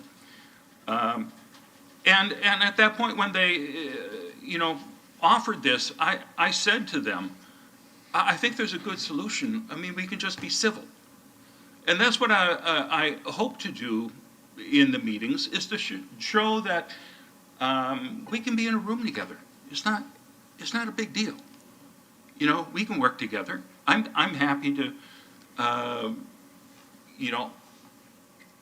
have a meal. I talk to anyone, anytime. So I'm not there specifically to cause trouble. I'm there to show that because there are so many Scientologists on that board, people tend to think Scientology controls the city. And that's not true. And I think me being in the room just kind of suggests, well, okay, no, they don't have a say over who the city council appoints to the board. And I think that's a positive. And I think that's what we need to show the citizens of Clearwater, that they don't have the power that even the Scientologists themselves think that they do. That's not to say that they're bad people or anything like that. I just think it's it's good to have me in the room, and I hope I can stay. Well, I will take exception to one thing Councilmember Beckman said, that Councilmember Bunker cares more about downtown, and that one I'll have to argue with. I've been working on downtown for longer than Councilmember Bunker's lived in the city, so I mean, I still care about being on it. That's why I'm recommending rejecting it. I'd like to stay on the DDB as well. I don't want to pit us against each other for that appointment, and so I think first of all, it sends the right message to reject the resolution, and secondly, we just reappoint. And for that matter, I think we're probably going to reappoint everything on this entire ballot here for all of the different boards, but we need to deal with the resolution first. I'll make a motion to, Yeah, no, go ahead. That's what I was gonna ask Pam. Are we rejecting the resolution, or are we just taking no action on their resolution? You're really taking no action. You don't have to accept it. You're just not going to change anything. You're going to continue to have 2 members. So we need no motion whatsoever. I okay, don't think you need a motion. Okay, all right. then we'll go back to item 10.5. Vice Mayor. I want to bring to everybody's attention, the only one, I serve on the Tampa Bay Regional Planning Council, and I love serving on it, and I'm looking forward to continue to serve on it for 1 more year. However, the conflict with the Tampa Bay Regional Planning Council is our meetings are the second Monday of the month at 10 o'clock in the morning. The executive committee meetings are at 9, which I serve on the executive committee, and then the regular meeting starts at 10. This past Monday, we had a conflict. I was here, I was not able to attend the Regional Planning Council. Years ago, our work sessions were in the afternoons, which created no conflict. The representative at that time was able to go, and it was me. I was able to go to the meeting in the morning and make a work session in the afternoon. I'm not advocating moving our work sessions. Was that though this month because we moved it due to Passover? It's any time if the second Monday It's just timing. is before the third Thursday, Okay. then it's a conflict. And so, I'm not advocating that we change our work session times. Because to miss that meeting is not the end of the world. But I am going to also miss the next month's meeting for personal reasons. I'm going to be taking a few vacation days with my wife, and Rosemarie verified today with the Tampa Bay Regional Planning Council staff that we are allowed to appoint an alternate member to that board. So if the first representative is not able to be there, the alternate member can attend. So I would recommend and ask if there is an interest to appoint an alternate member to the Regional Planning Council. Do you want to explain what all the responsibilities are and what they do? Well, it's the responsibilities aren't what they used to be because of the elimination of DRIs, which is a development of regional impact. And so it's not quite as, it's not the, matter of fact, the governor for the last 10 years, whoever the governor has been for the last 10 years, has not funded regional planning councils. The individual cities and counties that are members of the regional planning councils pay a membership fee to be part of it. So it's we do some interesting things. They're very interested in at the present time, County Commissioner Janet Long is the county representative, and she is very, very shoulder deep in sea level rise issues, and she loves to put together and is working to put together another. We had I'm drawing a blank on the term, a 3-day program where people came from all over the state of Florida to participate, brought in speakers and presenters from all over the country. It was extremely well attended, extremely well covered by the press, and we're working. That's one of the real one of the things that the Regional Planning Council is very focused on is things. So I think Councilmember Beckman, if she can work it into her schedule, could be a good representative there. But if someone else is also interested, we can discuss it. Are you interested? Well, I thank you for offering that or suggesting it. I'm telling you, I have my plate full with the Suncoast League of Cities and the Okay. continuum of care. And even though it's just an alternate, I mean, if somebody else is willing to, but if not, I'll do it. I'll do it. I mean, it's, you know, it's the second Monday of the month, and I think I have missed, other than not counting conflicts with work sessions, I think I've missed one meeting in 6 years. So, I mean, it's, So they're not gonna be a frequent flyer. I just know I'm gonna miss next month, and we have the ability to appoint an alternate if we feel it's something we should do or want to do. So you're If- willing to take I'm that on, willing to take it, Councilmember sure. Bunker? Okay. And, you know, I'm happy when you have that conflict that we can move the work session to the afternoon. I mean, if we want to move, if it's okay with us, I mean, the historical side of that, we moved to 1 o'clock, our work session's 1 o'clock, and correct me wrong if I'm wrong, Bill and Pam, Jay Polglaze was working for the post office at the time, and he was on the midnight shift. So basically, this gave him the opportunity to go home after midnight shift, get some rest, and then come to the work session at 1 o'clock. Nobody else had a problem with a 1 o'clock work session. If none of us have a problem with a 1 o'clock work session, we could move, when there's a conflict, if we want to move the work session to 1 o'clock, we can do that, and I wouldn't miss a meeting. When you have a conflict, I'd be happy to move it if we can look at the schedules. I'd prefer to keep them in the morning though, otherwise.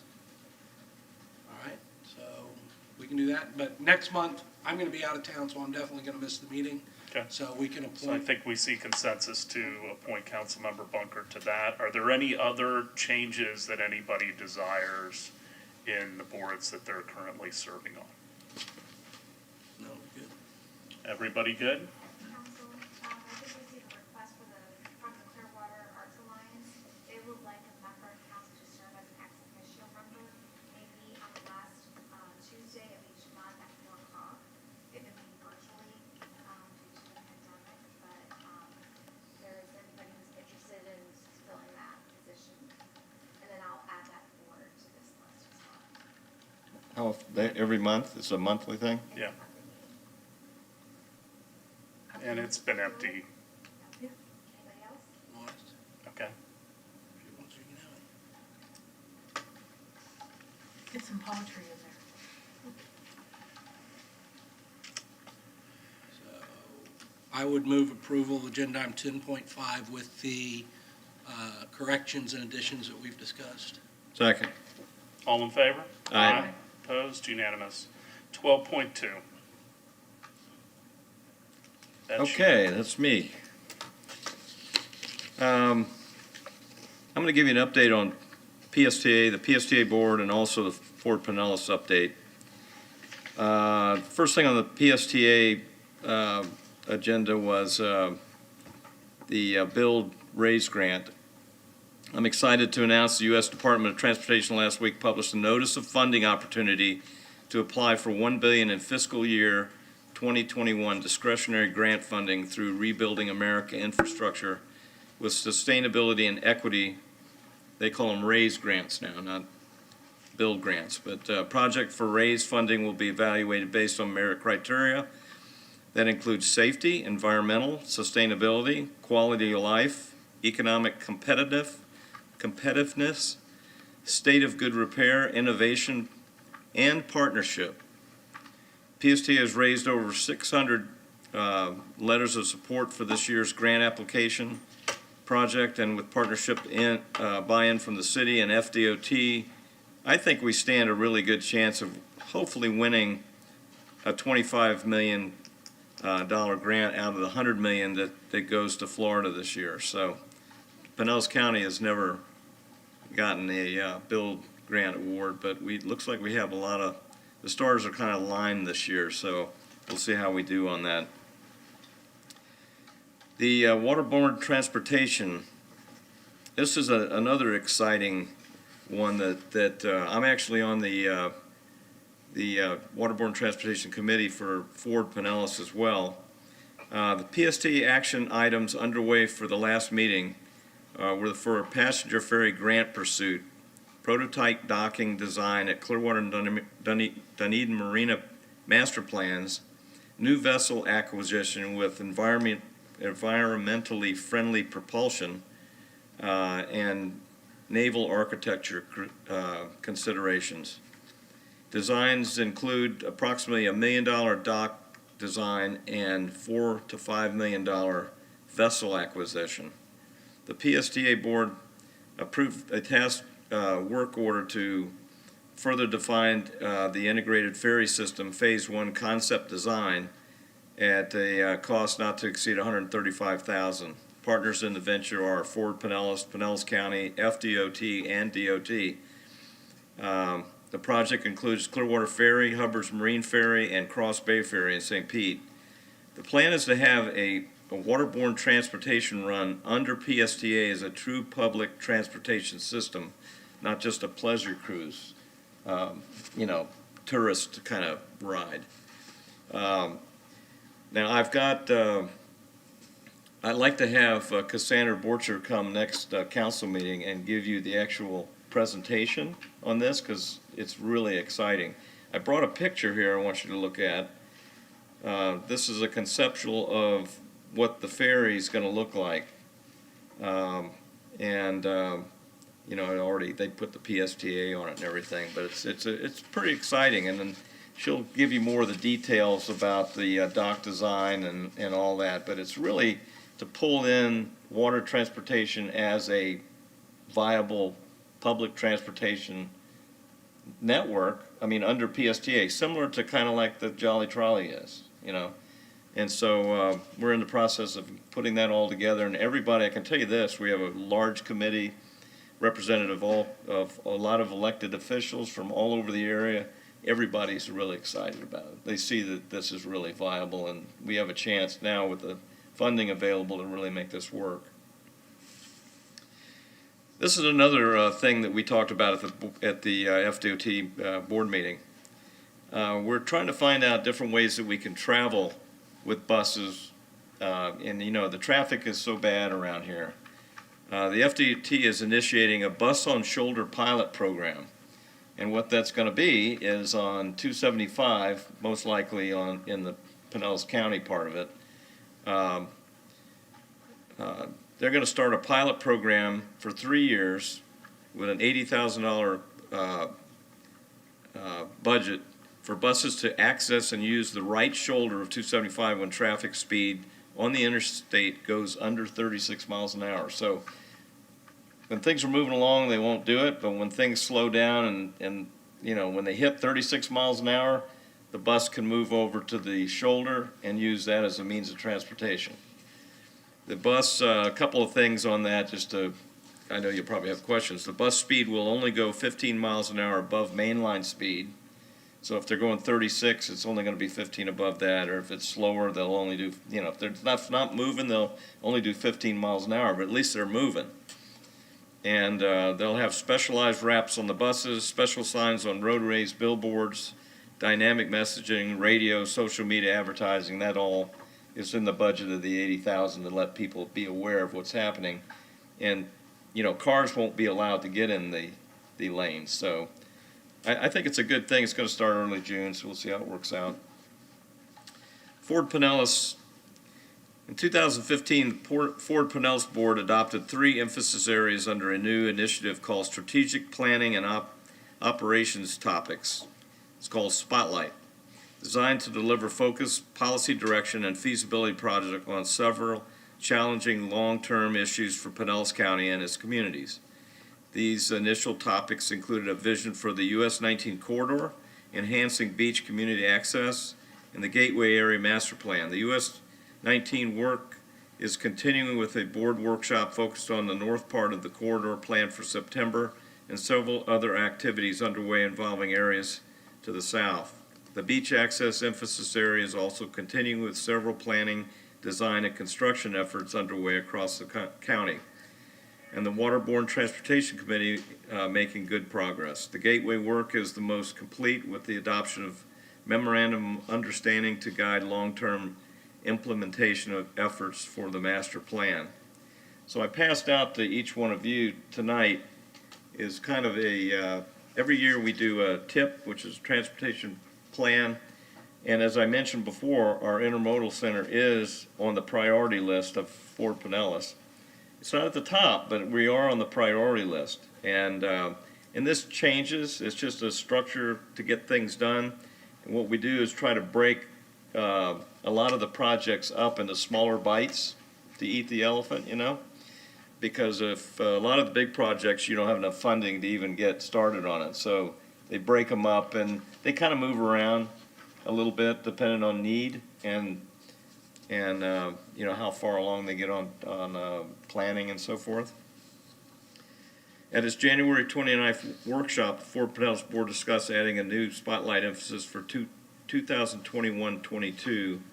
And while conversation covered a wide range of topics, the central theme emerging around interrelated issues of employment, redevelopment, housing affordability, and jobs accessibility.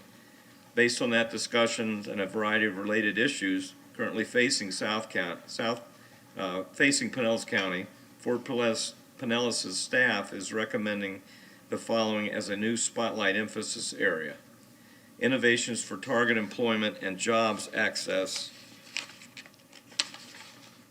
Pinellas County enjoys a diverse economy with tourism, manufacturing, technology, and services contributing to a vibrant community and a highly developed geographically compact county. That is a key part of our advantages, but it comes with some challenges. As Pinellas County wrestles with available land constraints for both economic development and target employment areas, and a need for more housing that is affordable at different income levels, it will be increasingly important for Fort Pinellas and its partner to bring innovation, creativity, and analysis to help strengthen and expand Pinellas County's job and workforce while also meeting countywide housing needs. To that end, Fort Pinellas proposes focus in its next spotlight on innovations for future and of the target employment and industrial land use categories in the context of redevelopment, jobs access, affordable housing, mixed-use development, and walkable, transit-accessible places. We just learned at the board meeting yesterday that, and I saw Mayor Hibbard's email when I got back, but Fort Pinellas was named the 2020 Planning Organization of the Year from the Florida Department of Transportation. During the virtual Excellence in Transportation Planning Awards ceremony on Friday, April 9th, Fort Pinellas was honored for outstanding achievements that encourage innovation, foster collaboration and partnerships, and demonstrate creative planning techniques. After nominations from the community, and this was statewide, by the way, the FDOT committee selected Fort Pinellas based on its work to address the ripple effects of affordable housing, safety and equity through our communities, as well as leadership and planning efforts that connect land use and transportation to improve our county. And I want to put a big thanks out to Whit Blanton, the executive director, and staff for their leadership and hard work in making that happen. The only other thing I wanted to say about T-BARTA, if you've been following it, you know, they had a bill to dissolve it. It didn't look like that really went very well. And one of the representatives found $1.2 million to actually fund them. So that's a good thing. I think they're going to finally move forward. That was their issue. They didn't have any funding. Legislator made T-BARTA and then kind of put handcuffs on them. So I think they just never fed the baby. Yeah, exactly. I was on the original board and we never had funding, and that was the problem. Yeah. So I think this $1.2 million will actually help that out. So that's my report. Any questions for Councilmember Albritton? Councilmember Beckman. I think, I had a couple things. The $1 billion notice of funding for sustainability and equity at the federal level, do you have a timeline on when they're going to make the decision you're Yeah, thinking? it's 30 to, we should know, 30 to 45 days, something like that, after the letter, after we submit, which we have, I think, 30 days to submit, and then after that, it may be a little bit longer than that, but I'll tell you a good thing. This is what I just found out also, at the beginning of May, and I'm going to be included in this, Pete Buttigieg is doing a Connect with Florida. I'm not sure if it's virtual or if he's actually coming down, but we're going to get together with him and really sell Pinellas County and all the projects we have. So that's a really good thing, and it's nice that he's coming down and actually listening to us and actually seeing what we have here. So that'll be interesting. I'll let you know how that goes. So do you think by late summer we'll know if we have the 25 million? Yeah. Okay, by late summer? Yeah. Okay, and then when does the pilot program start with the bus on the shoulder? Let's see. Because I've It's in lived June. Yeah, I've lived in areas where you have high occupancy vehicle lanes, which, you have more than one or two people, you get to go in the speedier lanes, and bus lanes as well, especially like in Chicago, so those are good things. Well, they do have a program. This is the first of it. They do have a program planned, but it's not in the near future, but it's coming. So in the next 6-7 years, they're going to have those lanes on 275. Okay. And you will pay to get in those lanes, Yep. and you will pay, if it's really bad, they jack the price up. I mean, almost as you're seeing it, and you only have a couple of points to get in on it, so. I've seen DOT's presentation on that. It's really interesting, and I think it might help people get around and, Well, it's demand pricing, and it also helps pay for other projects ultimately. Right. And then one last question, what's the delineation with the highlighted parts on here? What is that? I'm not sure. I have it in the report. But I think some of those, we had some people come to the meeting and say, I'm number 30 on here, and we've been, talking about, I'll tell you who it was. It was the fellow over on Indian Rocks Beach, with their sidewalk and the road. They have that. They've got some issues there with safety and drainage and all kinds of stuff, and they started this 20 years ago. I mean, it was right around the beginning of 2000, and it's one of those things that the DOT is doing a study on seeing how they can fix it without just ripping everything out. I mean, they have constraints that they got to work on, and a lot of things in the, like telephone poles and power poles are in the area where the pedestrians are. So they did come. The good thing about Ford Pinellas that I think is so important is DOT is part of I get to see DOT every month. So questions I can actually talk to somebody face to face about some of the planning and everything instead of just guessing when they're going to do it. So they're very, very helpful. I had a question, if they're talking about connecting the Courtney Campbell Causeway Trail to the Druid Road Trail.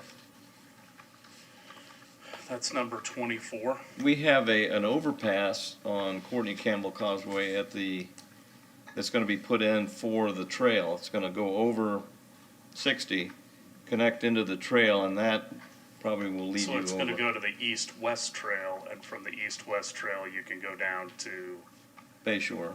Bayshore, but to get to Druid, you're going to have to go all the way to the ballpark and down to the Pinellas Trail to get to Druid.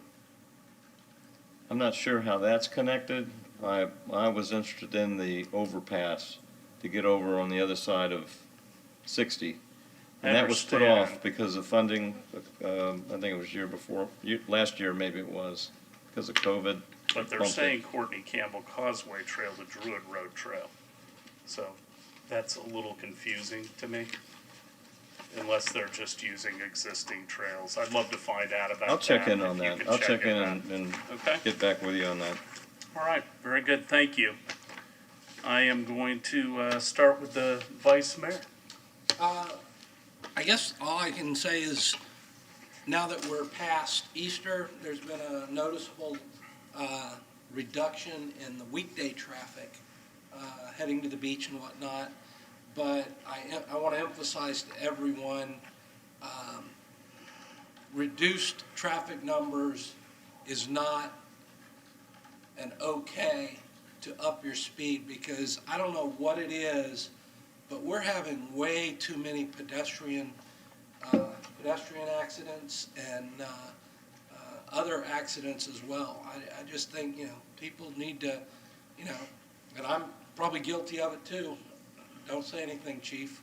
But I need to get my foot off the gas a little bit and, enjoy the beautiful city we have. Take a little extra time on your drive and enjoy, what we have. Don't be in such a hurry, because it just creates danger for so many people.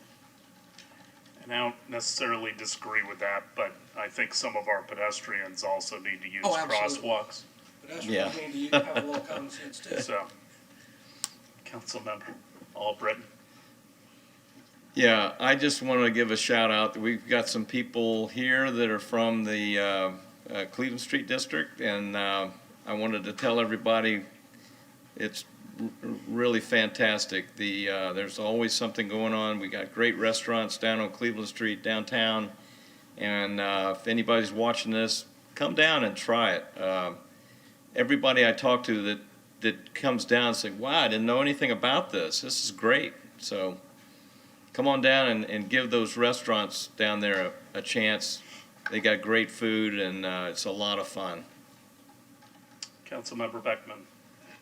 I wanted to say I have a meet and greet this Saturday at Crest Lake Park near the dog park entrance from 10 to 11. If you'd like to come, kind of a focus with Earth Day on green print and sustainability and our strategic plan, and talking about that as well as things that you care about.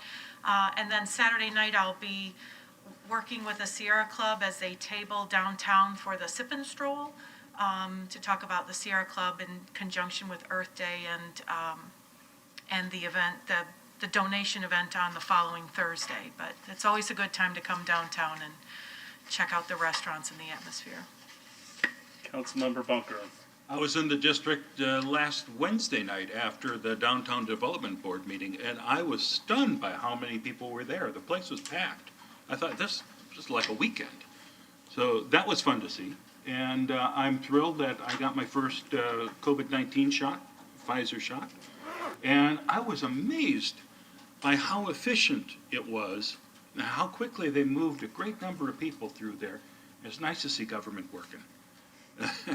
And then we've got the national news with, court cases and trouble in the street again. And it made me think the other day, and I reached out to Chief Slaughter to tell him how lucky we are to have him and the men and women of the Clearwater Police Department doing a great job. Well, I want to congratulate Eisenhower Elementary School. They had their 50th anniversary yesterday. Councilmember Beckman and I went to the ceremony. It was great to see all the teachers, principals that have been gone for 36 years showed up for the event. Our superintendent of schools was there, and it was just a really great celebration of a super elementary school within the city of Clearwater. So I want to congratulate them. Earth Day is coming up next week, has been mentioned, and there's a lot going on specifically at Moccasin Lake Park. We have on April 17th, invasive species scavenger hunt at Moccasin Lake Park. Earth Day celebration and native planting there the same day. On the 21st, United Way Day of Caring at Moccasin Lake Park. Again, another invasive species removal. April 22nd, we have Earth Day Bay Park cleanup. And also on the 22nd, Earth Day State Street Park cleanup. On April 24th, the North Beach cleanup for Global Youth Service Day and invasive species removal at Moccasin Lake Park. We have a lot of invasive species out there. On the 24th also, we'll have Glen Oaks cleanup with the Tampa Bay Watch, and on the 24th also Crest Lake Park cleanup. I am really appreciative of all the people who come for these cleanups. I would appreciate even more if we didn't need to have them. And we've been getting a lot of complaints out on the beach and elsewhere throughout the city. I would just encourage people, first of all, to be very guarded against trash. And also, if you see something, go ahead and pick it up. you can make a huge difference. We're going to have a special city council work session for Imagine Clearwater. That is going to be on April 19th at 1 p.m. The Clearwater Run Festival is set for April 24th through the 25th. Picturesque course runs along Clearwater Beach and includes a 5K, a half marathon, a marathon, and a 50K ultra. For more information, please visit runclearwater.com. I'm not going to be at that one. Crest Lake Park ribbon cutting. The $5.7 million makeover of Crest Lake Park makes it the newest signature park in Clearwater. The park, which was closed during the past year or so for construction, will open during a special ribbon cutting ceremony on Monday, April 26th at 9 a.m. Visitors to the park will discover an array of new things, including wider sidewalks around the lake and throughout the park, new lighting, irrigation, landscaping, grass, 4 new play areas, including a spray pad, restrooms, picnic shelters, a lighted fountain, boardwalks, volleyball courts, an arboretum, and more. So we ask you to come out and join us that Monday. Special work session, we've got a lot of those coming up. This one will be held Tuesday, April 27th, this year, obviously, at 10 a.m. in Chambers, and we're going to be discussing different voting systems. Summer camps. Camps run from June 14th through August 6th. Visit myclearwaterparks.com/summer camps for more information.